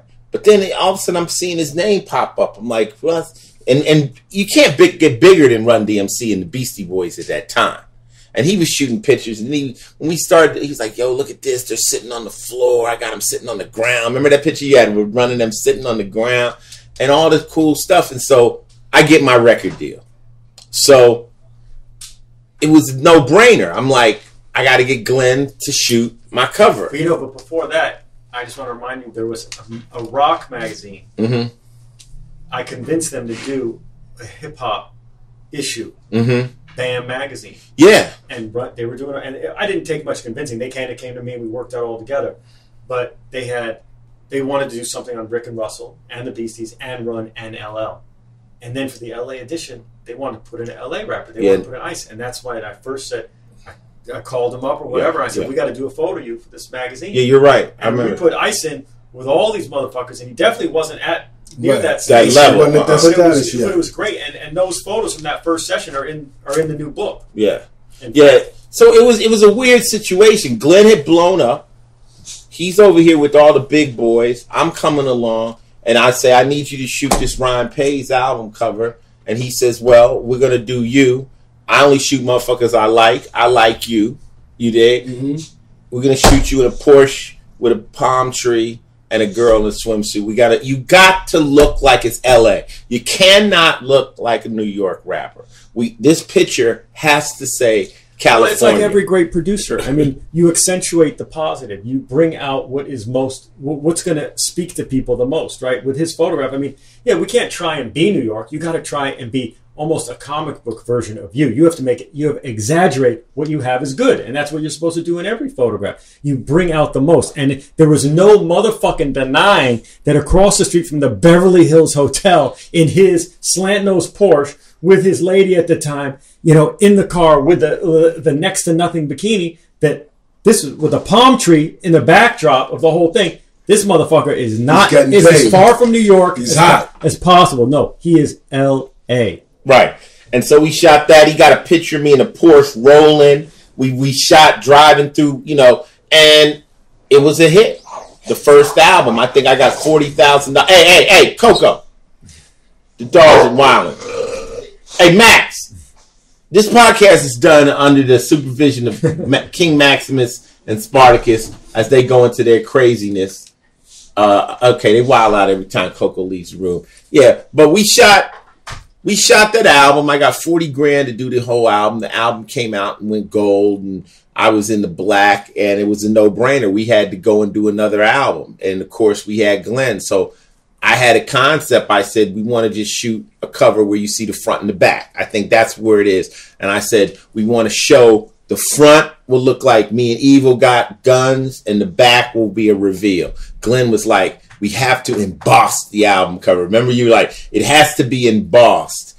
And guys weren't putting girls with bathing suits on the covers. This was, it was just a lot of stuff that wasn't, being done. To this day, it's one of my most popular album covers. And me personally, it's one of my least favorite, only because I had nothing to do with it. It's really you. Mm-hmm. I helped you do your vision. That is not my idea. That is Ice-T's photo. I brought it to life. You brought it to life, though. But I never would even. I don't go in the studio. Mm-hmm. Why? He fought with me about that. He said, "I don't like the art of hip hop. Hip hop is so much about the street. Any photographs of any hip hop artist in the studio are corny to me. Okay, it just doesn't make sense. The street is where this music comes from. The street is where it lives. It's like there's so much there. So much about the story is about where it came from. It's about the environment. Why the fuck would you take a hip hop artist in the studio? Oh, I know why. Because you're a corny photographer who's afraid to go in the hood and take pictures of people in the street. Or you need to control the circumstances and you need to control the light because that's how you work, and you take them there. The only photos of a hip hop artist ever in the studio that mine that you'd ever seen was Ice-T. And that was it. And I did that because that's my friend. I later shot Slick Rick on a video shoot, and it's and had like some pseudo lighting, but it was again, it's someone that I knew, and it was just a snapshot. Taking hip hop in the studio was just a whacked idea. So we had the concept, right? And my concept was the album was called Power, one word. Mm-hmm. I wanted the power of sex. The first thing you see in that picture is the girl in the bathing suit. That hits you. Then you got the power of weapons. But the final power is the power of deception, which I think is the ultimate power. The guy that'll say one thing to you, be lying to you, and stabbing you in the back. That's a wicked power. So when the fling flips over, you see the power of deception. First, you see her with the gun. When it flips over, me and Evil is strapped. It was clever, and clever wins a lot of times. It was done very clean. They took us out. They put Darlene on the cover and made another album cover out of the single. Yeah, the High Roller single was just Darlene. And it won DMC's best album cover of the year. Just by simple picture. But it was just saying so much about where hip-hop was going at the time. My form of hip-hop, gangster rap. So we decided the next album was going to be Original Gangster. Now, Original Gangster was because the music business had called my music gangster rap. Up to that point, it wasn't called gangster rap. NWA, Ice Cube said, we're from a gang called Niggas with Attitudes. So they said it's gangster rap. So we said, let's do something that shows both covers. So Glenn comes up with the spot. We got access to, a mansion. Right. I wasn't living like that. Glenn had access to a serious pad, right? That we got in, and we shot these crazy pictures. We were just breaking rules. We shot a Ferrari. We had what did you say? That was your Ferrari. You were looking the part. That was your car, right? Yeah, it was my car. It's not my pad. It was your tuxedo. It was your diamonds. Yeah, it wasn't your crypto, but that's okay. Yeah, we did that, and then he shot me in the shackles and all that kind of stuff. And since then, Glenn has been a part of my life, just as a friend and all other types of things. When we did the Art of Rap album, he came up. He spoke at Sundance. Behalf of you kind of were the mediator of that little thing I did. Yeah. They brought me out to Sundance to interview book. They thought who could it was between you and Stacey Peralta. Who's connecting those two people? Glenn. It was a no-brainer. So Glenn is like an interesting thread through skating, punk rock scene, hip hop, the beginning. I mean, the other day we had Busy B here. He opened up your book. And he's like, yeah, Glenn Friedman, he only shoots the best people in the world. That's all he does. He's a motherfucker. And he opens your book right to his cover, right to his picture. Busy B, shit like that only happens to Busy B, right? But, I mean, where are you at right now, Glenn? We know, I mean, we could talk for years and years about all this stuff. Where are you at now in your life doing stuff? We know you're a vegan. That's one thing. That's like a religion over here. But what's going on in Mr. Freeman? You got kids? Yeah, I got a 7-year-old that I'm helping to raise, and I'm just working on the book right now. The thing is that let's talk more about the book. I mean, I took all these photos. When I took all these photos, it was because I was inspired by the people, and I felt a personal responsibility to really share this with everybody, because I think these people are, they inspired me in a way, not only to take their picture, but just to live life the way that I do. This is your 3rd book. No, this is my 8th book. Okay, so I'm in book. Fuck You. You're in Fuck You Heroes and in Fuck You 2.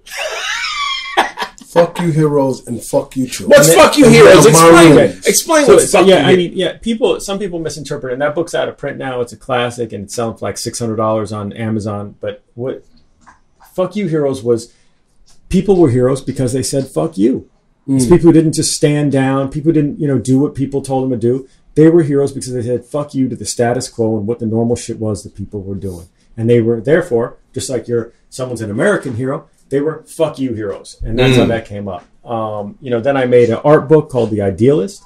And then I made a book that Russell Simmons helped me name, was Fuck You 2, TOO, but it's also Fuck You 2 because it's really part 2 to Fuck You Heroes, and it was just like a scrapbook of the photos that didn't make it in, because Heroes was really a very specific book, and when I made that book, I didn't think I'd ever get to make another book, so I really just put in the heroes of the culture, my heroes of the culture. There's a lot of people I never got to shot that aren't in the book. My history isn't a complete history. Some people sometimes mistake that. They're like, oh, you didn't put this person, you didn't. Yeah, I didn't get a chance to shoot them. It's just my fucking perspective. When we did Art of Rap, people said, well, why aren't these people in? I'm saying, that's a good answer. My history isn't a complete history. My history is just the people I came in contact with. There's a lot more on the sideline, but I just worked with the people that were in my phone book, people I had personal contact with. It's hard because people will pick on you because they think that you left someone out on purpose and they don't realize how personal these projects are. I mean, the best projects are personal. Maybe we have to preface these things, and I think you might have, and even in my book, if people take time to read, it's like you preface it, it's like say, this is my perspective. I'm not a fucking historian, or I don't even consider myself a documentarian. I'm an artist, and I've documented certain things. But I do things that motivate me. People that inspire me is what I shoot great work on. You know, when I've been hired or asked to do something that, you know, wasn't in my heart, like maybe I did something, maybe I shot some artist for you, Ice, right? You're my friend, so I shot him for you. You want me to help you make him look good, I helped him look good. I maybe did something okay. But it's not as good as the photo I'm going to take of you, because I feel it. It's me, you know? I've done projects for Rick Rubin the same way, you know, a couple things here and there, but most of the time, I got to be pretty devoted to what I'm doing. And you know do what? a good job. You know one thing, Mickey, is like when you work with Glenn, as he evolves, his pictures will evolve. Now, I remember he shot a lot of pictures. Me, he did King T, when we had with guns. And then one day we showed up and Glenn said, I'm done shooting pictures of guns. And I said, okay. And we didn't take those pictures because that's him being real to himself. And you have to respect that. You respect the realness. But there's a good reason to that too. You know, that's an interesting story. I mean, we shot, you know, some of the earliest stuff ever with guns on the cover of records. You know, the PE record, you know, you're going to get yours, you know, Rebel Without a Pause 12-inch. You know, there were guns on that, not really on purpose. They were just there. That photo wasn't even supposed to be on a cover. That photo was shot for the 98 posse. We took that photo for them, for letting us use their cars that night.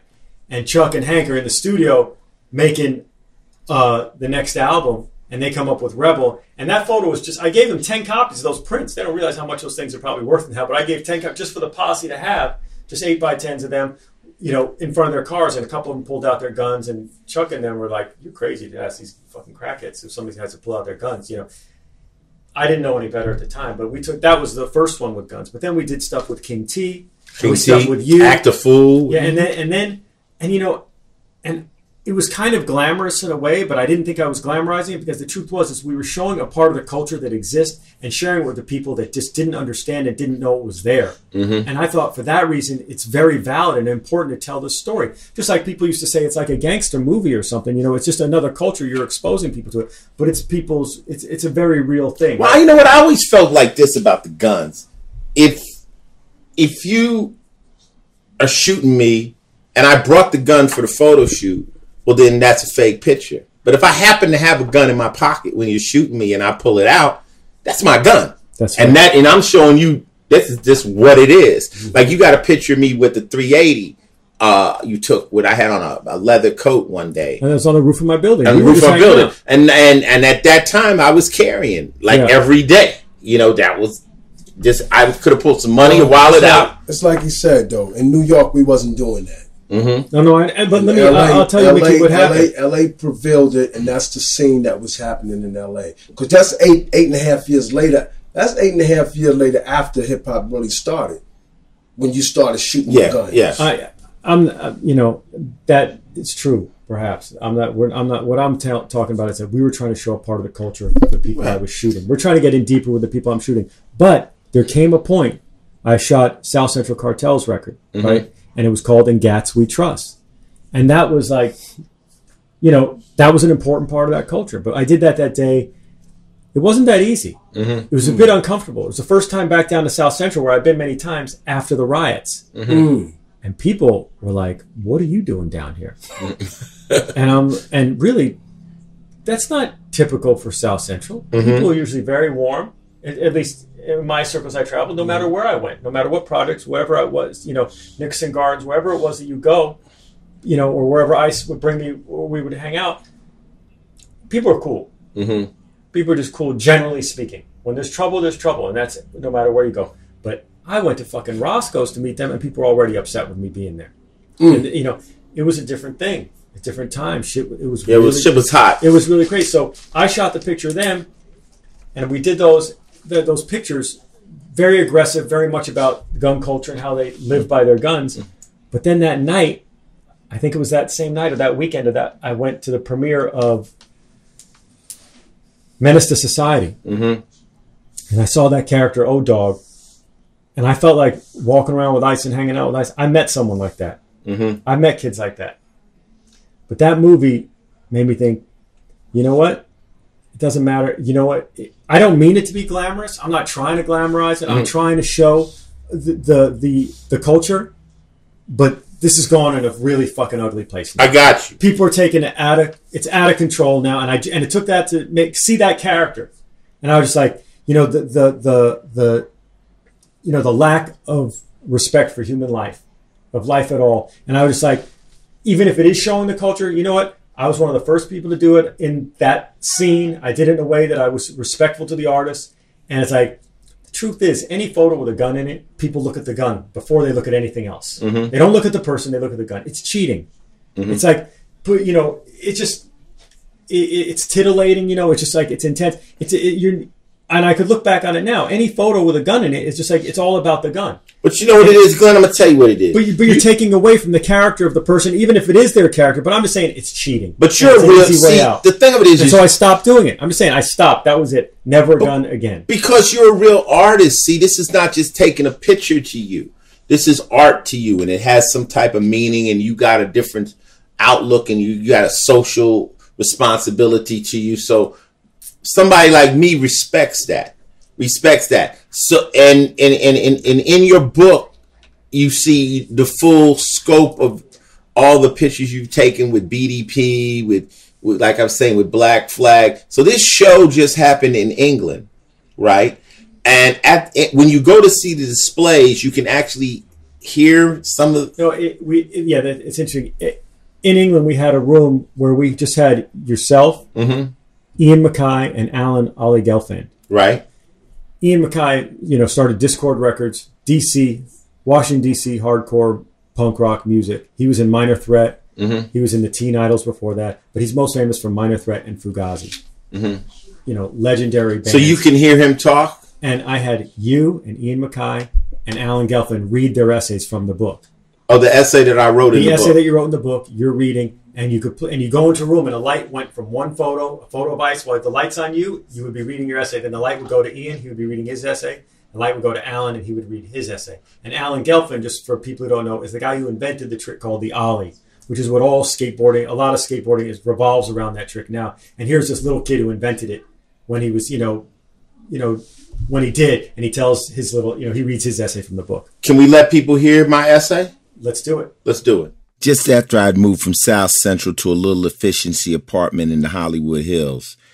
It was the back of an underground garage without any windows, just a bed, couch, and a makeshift toilet.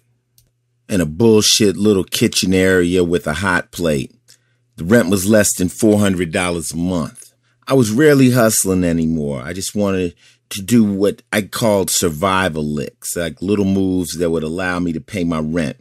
I wanted to stay off the streets so I could make my transition from hustler to a rapper. Now, since I was the first of my homies to have a pad in the Hollywood Hills, guys would come over and visit me, and they'd take a look around and say, "Yo, Ice, why you wasting your time with this rap shit? You better come and get some money." I tell them, "Nah, I'm cool with it." But in my mind, I was still tempted to go back to the old way, Staying out of crime is a lot like giving up drugs for some people.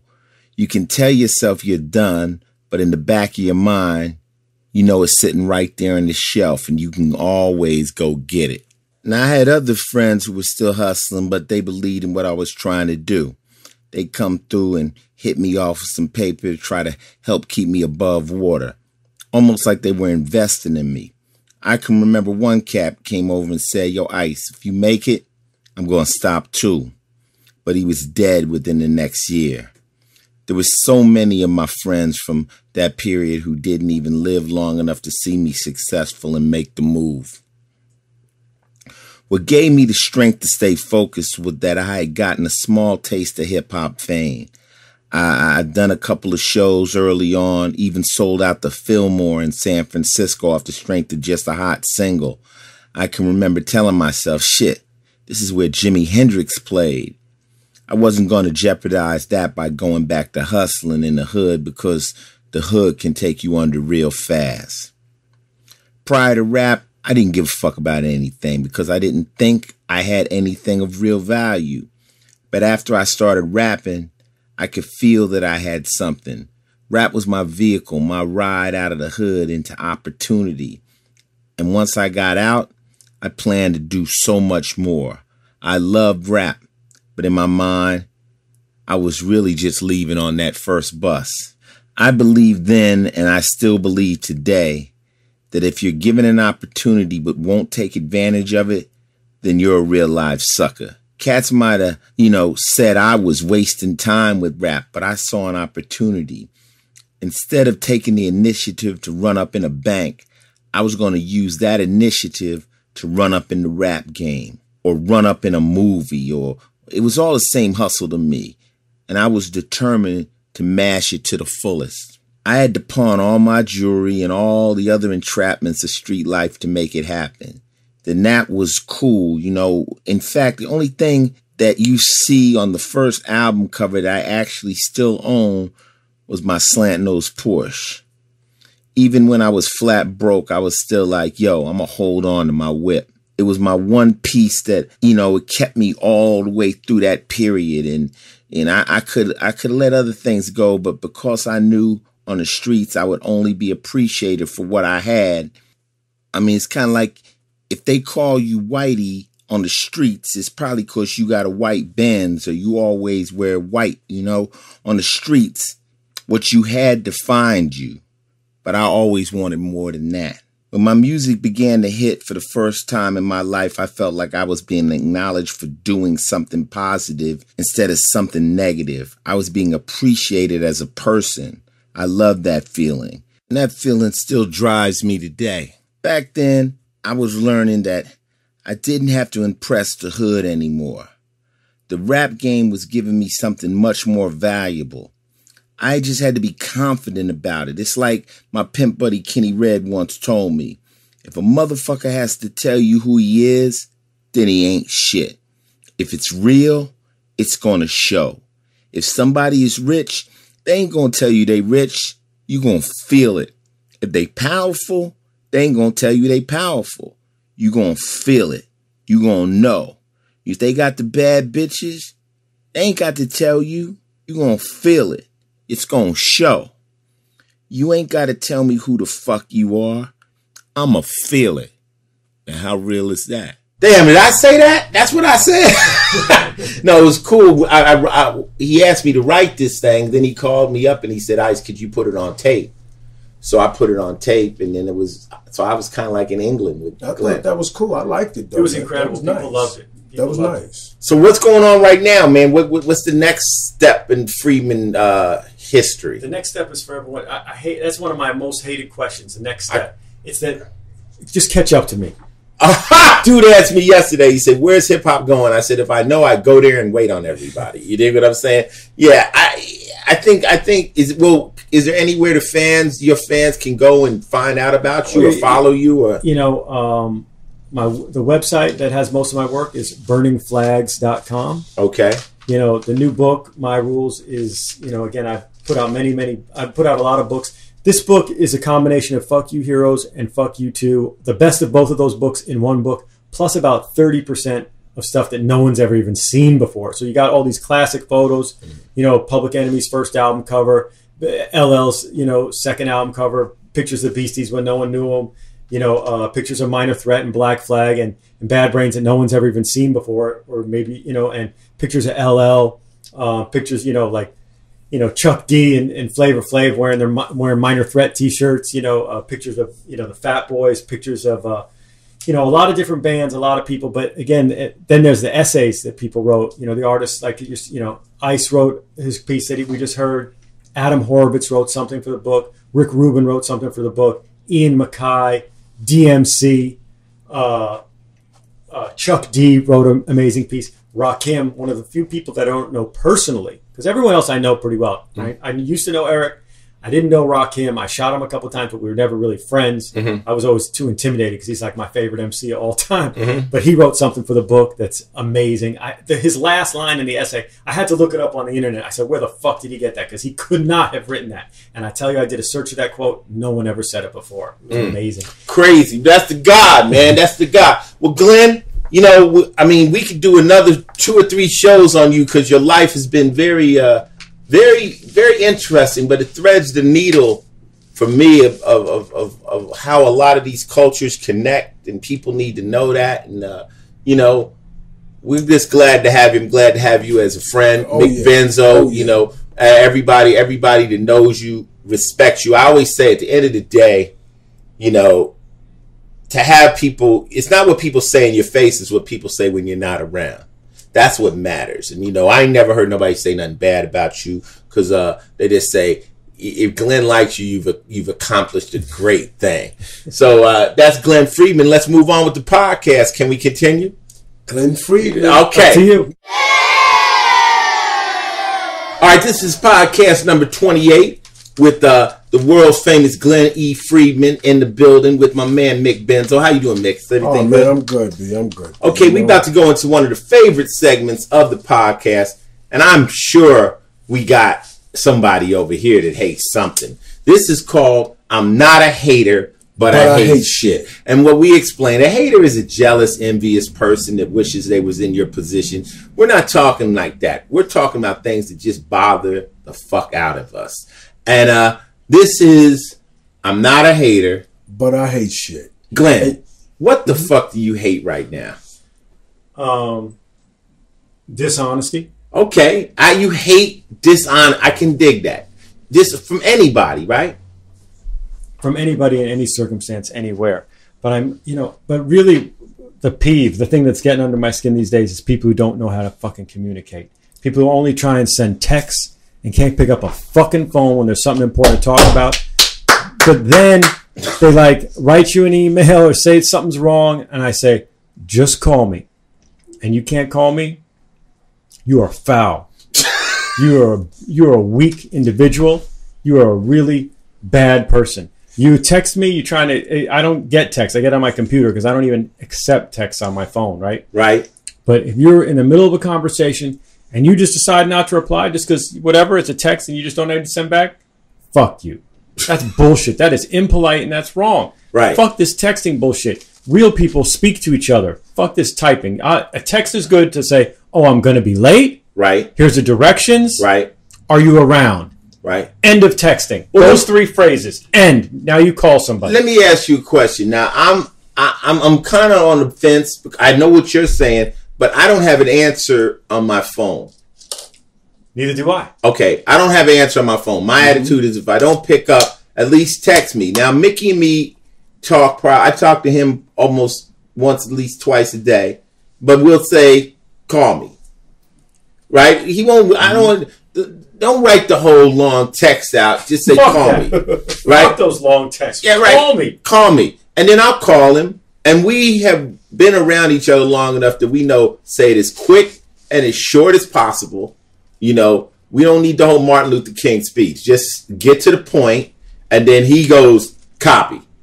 And we move on. The faster we can get to the point, the faster we can move on. You dig? But yeah. Conversation. People typing, you get no nuance. That was from the beginning of time when people started texting and doing things like, they did in Japan. A friend told me 15, 20 years ago, kids text each other on their phones. They learned how to talk without typing before you were able to text. They were texting with numbers and symbols and doing different shit. But there's no nuance. You don't fucking know what someone's really trying to say. How many times have you all been misinterpreted by someone because of a stupid email or a text? Fuck that. Just pick up a phone. If you don't have time to talk, then just fucking wait till you do. One thing, like when I'm on Twitter, Pete, you can't get sarcasm. No. You say something that's just being sarcastic. People, they reply to it like, you motherfucker, you really believe that? I'm like, it was a joke. You almost got to put joke after the text and stuff. Now, the truth of the matter is, let's keep it 100. I really don't want to talk to everybody on the phone. I hear you. So it is a good way to feel out how you feel about me. Like, if all you can do is text me, you don't want to talk. And I even tell my friends all the time, I'm like, compile what you're trying to say to me and make it as quick and concise as possible. Because this is how I live. During the day, I don't answer the phone because I have to act. That's your job. Yeah, I understand. I got lines in my head. So Coco will answer the phone. She's my executive secretary. At the end of the day, she tells me everything that she deems important. But that night, I might be like, I need to go to sleep. I might call you the next day. So I tell everybody, like Mickey knows, when it gets dark, don't call me unless you're bleeding. Like, don't disturb my private time. Like we used to say when I was single, we used to tell guys all the time, don't call me at night. Why? Because I'm with you, motherfucker. You know, don't be calling my house. Where's Glenn? I thought Glenn was with you. Or, you know, so don't do that. I'm not living that life no more. But me and Coco have this thing at 8 o'clock. When we get home, we go to radio silence. We turn off all these computers. Yeah. We turn off all our phones. And once you instruct your friends and family that, you could be like, Glenn don't pick up the phone after 8 o'clock. That's my dude. He don't do that. He's with his kid. I think that's nice, and that's part of communicating, and I think that's a good thing. I think, you know, people who are legitimately busy, you know, I understand how that works for them. But I got to tell you, half the motherfuckers I know ain't doing shit. They're watching TV or playing a video game or just, I don't know what the fuck people are doing. They're so busy, they can't just fucking pick up a phone. Watching a TV show, whatever it is. I just think it's ridiculous. I don't think, I understand, you know, Obama, he's got to text me. He can't call me up. He don't got time for that. I understand. Ice-T, you know, he's busy. He's taping a TV show. He's acting, he's doing some shit. I'm trying to keep the lines in my head. But you know what? If he ain't acting and he's off for a month and that motherfucker can't call me, he's an asshole. Right. Well, but if people are busy, legitimately busy, and yes, the judgment is upon me whether it's legitimate or not, because you're my friend and you're communicating with me. If you're busy, you know what, you learn this when you're a parent, right? You're holding your kid, he's screaming or whatever, so you pick up the phone, which I just do. I pick up the phone when it rings. I got the kid. Cool. You hang up. You know, because you've had kids, you know, when something's going on with the kid, you got to hang up the phone. If you got one of those people on there, they keep on talking while you're dealing with a kid. You didn't hear me. I'm trying to be polite. I'm saying I got to go, and you know that. I mean, some people could communicate, and some people can't. You have to learn how to communicate. But just don't not communicate. You know what I'm saying? Just because you decide you don't have the time or whatever, your shit ain't even busy, and you just like, oh, I don't need to write anymore. I don't need to text anymore. And I don't like that. I like to hear someone's voice. I want to know what the fuck is going on, and that's how my relationships are in life. I'm not a text person, and if you can't deal with that, then you can't keep it that real with me. Then it's just, there's no use for this relationship. I respect that. What'd you hate, Vic? I hate working on Facebook, which is supposed to be a social network, and you put up nice things, you say great things, or you advertising something, and all the person does, like maybe 10 of them hit a like button, but you got 4,000 friends.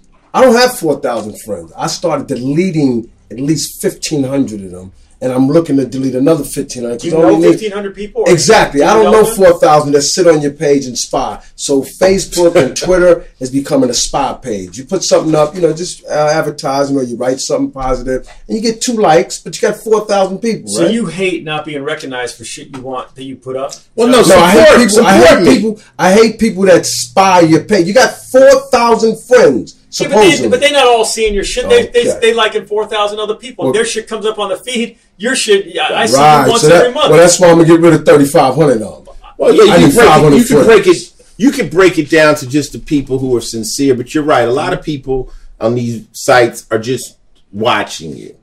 They could be the police. They could be your ex-girls. They could be anything. Then you shouldn't have them on your fucking page. That's the end of that. That makes it real easy. You know how many people I got on my Facebook page? First of all, I don't even use my real name. I mean, out of my whole name. It's for my friends. There's a public page for people who want to like my photography, and that's all good. Mm-hmm. And some people find out it's me because I post some photos or whatever. I'm like, and I have to write politely back. I try to be polite. This is a personal page. This is people I actually know. I've got 150 people on there. Friends and family. Done. Done. I know every one of those people. They've actually seen me. It's actually people I know, and that's that. And but I don't know. Coco has that too. She has friends and family page that all her friends and family, she puts stuff there just for them. And then she has stuff for the other people. I think it's becoming a page for old people who got kids, because I share pictures of my kid. We just have, and that's how all of us are having kids now or whatever, have been having kids. And that's how you relate some of your family stories. And you put some of your business in there too, because our business is our life. And the stuff that you share with your friends and family, the world doesn't need to hear anyway. That you might want to show me Sir Johnny just won something in football, but if you put it out to the masses, that ain't what they want to hear. It's too personal. And I don't want them knowing my personal shit. Hey, I understand. I hate people that text too much when they need to be talking to you on the phone. I agree with you. And I hate people that are sitting on my site, looking at me, spying, waiting for me to say something crazy. Fuck them all, unfollow, eat a dick. And that was, I'm not a hater, but I hate shit.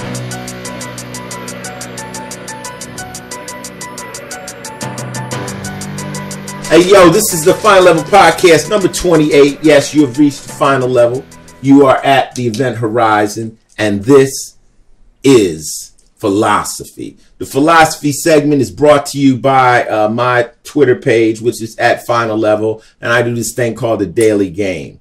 This was one of the daily games from the past week. It said, what's taken me years to learn through trial and error, I can teach you early and save you the pain, but you must pay attention. And that game just means that people that have been through shit can save you a lot of pain if you're willing to listen to them. You know, an older person that might have went through something, when they start to talk, pay fucking attention. And one of the things I always said is that dumb people learn from experience. Smart people learn from other people's experiences. Sometimes, you know, if Glenn tells me, hey, man, don't fuck with that guy, he ripped me off, heed that. That guy's a crook. He ripped you off, he'll probably rip me off. If Mickey says, don't go down that street, they shooting, I don't have to go down that street. It's like, learn from other people's experience. Now, somebody wrote back to me, well, somebody older told you that, and then you didn't listen. I'm like, you're fucking right. And I think it's the part of the youth to understand that sometimes what your mother's teaching you, sometimes what older people are teaching you, it's just not cool to listen, but you should. And in my movie I did about Iceberg Slim, said, another player will listen to what you say, but be like, but you know what? I'm slicker than that guy. You know, I'm a little cooler than him. He's old. I'm not going to get caught up in that. And he said that whenever we do something stupid, we justify it somewhere in our brains before we do it. I say, when you get a chance to listen to a Glenn Friedman, you get a chance to listen to somebody who's been down the road that you potentially want to go down, pay attention. Would you agree, Glenn? 100%. But I think, you know, as we get older, we understand that more and more. I mean, you know, we are rebellious motherfuckers, you know, right here. And we didn't listen to a lot of people a lot of the time. We did shit the way we wanted to do it. And that's why we got to where we're at. So that also inspires kids not to listen sometimes. Because if we listen, I wouldn't have never sent those photos in, you know, necessarily, or tried doing something that people told me was impossible. And you wouldn't have either. So we have that ego that tells us not to listen sometimes. But certainly the real intelligent person listens to everything. And you take it all in and you use what works for you. And you definitely should learn from other people's mistakes. You learn from your own mistakes. But wisdom, there's nothing better than, you know, other people's wisdom. I mean, yeah, when older people talk, you just got to listen. Even if you think they're crazy, you know, they made it that far. I have yet to make it that far. Anyone who's older than me, they're doing a fucking good job because they're still alive. I don't know if I'm going to be here tomorrow. That's one of my quotes. I said, I've been your age. You've never been mine. Pay attention. Okay. Yeah. And I totally agree. And another one of my quotes is, I always say, take advice from people you admire. And admiration is a big word. You can like somebody, but not admire them. When you admire somebody, it's something that you really, it's ultra respect. It's ultra respect. I agree. Yeah.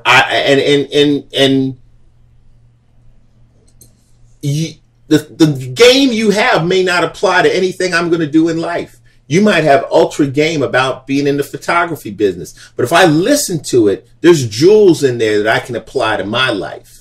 You know? And that's the thing. You just got to build and listen and stuff. So the daily game, how do you feel about it, Mickey? No, it makes sense. Makes sense. Exactly what you said. You got kids. And Glenn's right. And you try to teach them. You teach them the right thing. And like you say, you don't get old by being stupid. And that's the bottom line. But when you're telling your kids something and they think they know a smarter route, I mean, one of the things when I talk to kids at juvenile halls, I talk in the penitentiaries a lot. The only way I get their attention is by giving them my pedigree. I got to let them know, look, everything you've tried to do, I did. All the shit, you know, I've done the shit, I've been there. And then I get their respect. And then I say, look, you know, I found this escape hatch. You can too. When you guys come home from jail, don't try to make up for these 10 years in one day. You know, and they listen to me because they admire what I've done. If I was fucked up like them, they wouldn't pay any attention to me. they be like, why are we listening to you?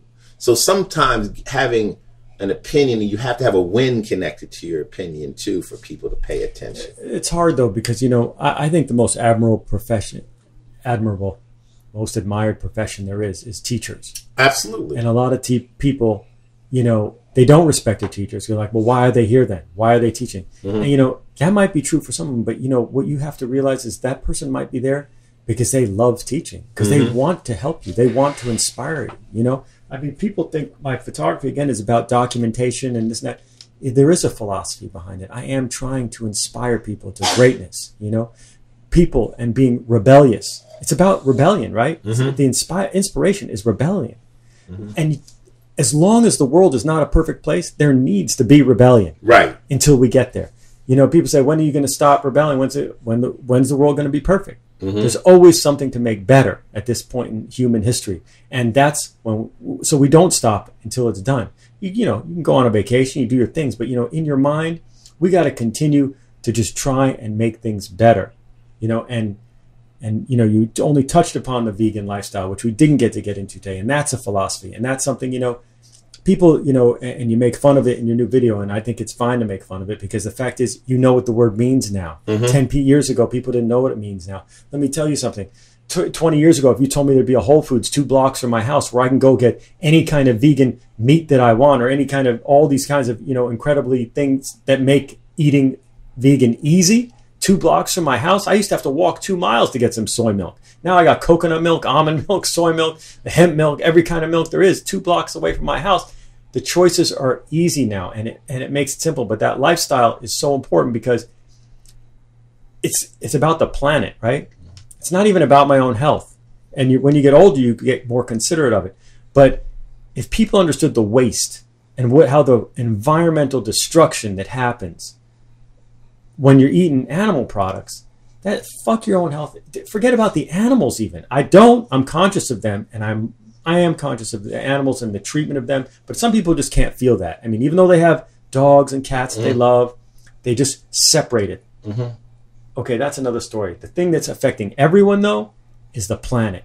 And the way we produce animal products on this planet is destroying the planet more than anything else. I discovered only recently, I'm sorry to go off on this tangent, but it is important. Well, you on the podcast, but it's the final level. We need this game, man. We need this game, man. And what happened is, but check this out. I just learned recently, and the United Nations said this, and other scientific organizations said this, that if we got all the planes, trains, and automobiles, right, and how they get down on motherfuckers for flying in a private plane or whatever, all of the ozone damage that's being done by them, that accounts for 16%. Planes, trains, automobiles. 16% of all the ozone depleting shit. It's destroying the planet, right? We're not going to be able to breathe. People are getting sunburned down in Australia like they're all getting sun cancers all the time because the ozone hole there and everything, and climate change and all that shit going on. 16% is because of planes, trains, automobiles. The production of animal products, those burgers you eat, those chickens, those foul, dirty fucking chickens, the way they raise them, okay? And I won't get into how ugly all those industries are, because you could look that up on the internet, find it out all for yourself. Joaquin Phoenix's movie called Earthlings. You don't even have the gall to watch that movie. You don't have the strength. You are not brave enough to watch the movie Earthlings. No one who's hearing this, because I couldn't even watch it. You watch that movie Earthlings that Joaquin Phoenix made, of Lifelong Vegan, I think. That shit will fuck you up. It's disgusting. But my point today is 50% of the reason, not 16, 50 percentage of the reason of climate change, the ozone being depleted, is the production of animals for humans to eat. So you can get rid of all the planes, trains, and automobiles, but if you're still eating burgers and you're still eating chicken and doing all that fucking meat-eating shit, and I know a lot of people go, I got to turn Glenn off right now. How about this? You're a greedy motherfucker. If you are eating animals and you don't realize, and you might not know this, but I'm letting you know now, it takes 10 pounds of grain for that cow to eat to make a quarter-pound hamburger. And some be like, well, damn, it tastes good. If that's what it takes, that's what it takes. Fuck you. I ate at McDonald's 4 times a day. I used to do all that shit. I'm not a raised hippie. That's how I did it. I used to eat meat. I used to love prime rib of beef juice. I used to eat it right up here, right up the block from where Ice-T lives. Right up the block, I'd have that shit. Surf and turf. That was the shit when you had some money. But let me tell you something. You become educated. You don't sit there like an ignorant, selfish bastard. And you learn something. And you learn how it affects the environment. You know, we're talking about water today. Water costs more than gasoline. Fresh water, everyone with half a brain knows that it's a commodity, that something's very hard, getting more and more scarce every day because of pollution and what's going on in the world. The amount of water it takes to produce a pound of meat is enough for a family of 4 to shower for a month. For one fucking burger. You are a greedy, fucking selfish person if you think eating animal products is okay. Or you're just ignorant. You just don't know yet. Now, a lot of you just heard it from me. So now you can go on being greedy and ignorant because you know now. Before you were just ignorant. Now we can't be ignorant because Glenn just dropped us some really heavy game. You know what it is? I want to see that movie that you said I shouldn't see. I don't have the guts. What is it? Earthlings is the one you don't have. It's not the most educational, but Earthlings by Joaquin Phoenix shows you. And if you don't have any compassion for animals, it won't make a difference. But it'll show you how it is a tough one to watch, but there are other movies out there. Forks Over Knives, it talks more about food and its production. There's a lot of movies, a lot of internet movies. Earthlings, but Earthlings is the one where it shows what these fucking animals go through, and it's fucking crazy. And how they abuse the animals and how they live and how the milk that we're eating now, what they do to get it out of the cow. A percentage of all your milk is just the animal's pus coming out in that milk. The pus, when there's infections, you are drinking cow pus when you drink milk. That's just the truth. That is the truth. A big part of his pus. Glenn, we're gonna have a vegan meal this weekend. Glenn, we're gonna have some vegan food this week. And I should report back to you. And you know what? But listen, the philosophy was take advice from those you admire. And since I do admire Glenn, I will listen and I will take advice. And I'll see how I can weave his knowledge into my lifestyle. You know what I'm saying? People start with meatless Mondays, right? I don't know. It's gonna take a shotgun. It's gonna take a shotgun to get me to stop eating Coco's tacos. But that's another story. But Coco could make that in so many other ways. Yeah. Well, she'd have to trick me first. She can trick you. She's already tricked you, my brother. You've been tricked. We know that.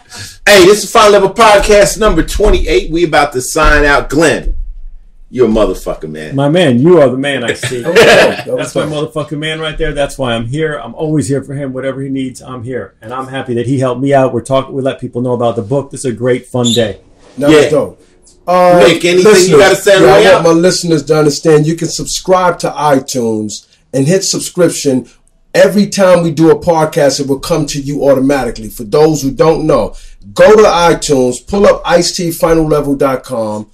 Subscribe to it. It would be free. It's free, period. And each time we put one out, you will not have to go look for it. Yeah. So that helps us. And we don't ask for much help, but it helps the way they rate the podcast. It helps with the advertisers. It helps to keep it free. It helps us get people like Glenn Friedman to come talk to us, too. Because other than that, we won't be here. Yeah. If they don't come on we this don't got podcast, no listeners. if they don't come on this podcast, we ain't got nobody to talk to. Ain't nobody going to listen to us. Right, you think I could get Glenn away from his fucking soup if I only had one listener? I don't think so. Glenn don't come I would come to hang out, but I might not be on the podcast.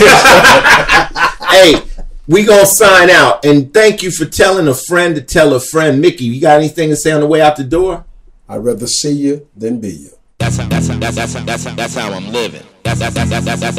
That's how I'm living. That's how I'm living. That's how I'm living. That's how I'm living. That's how I'm living. That's how I'm living. That's how I'm living. That's how I'm living. That's how I'm living. That's how I'm living.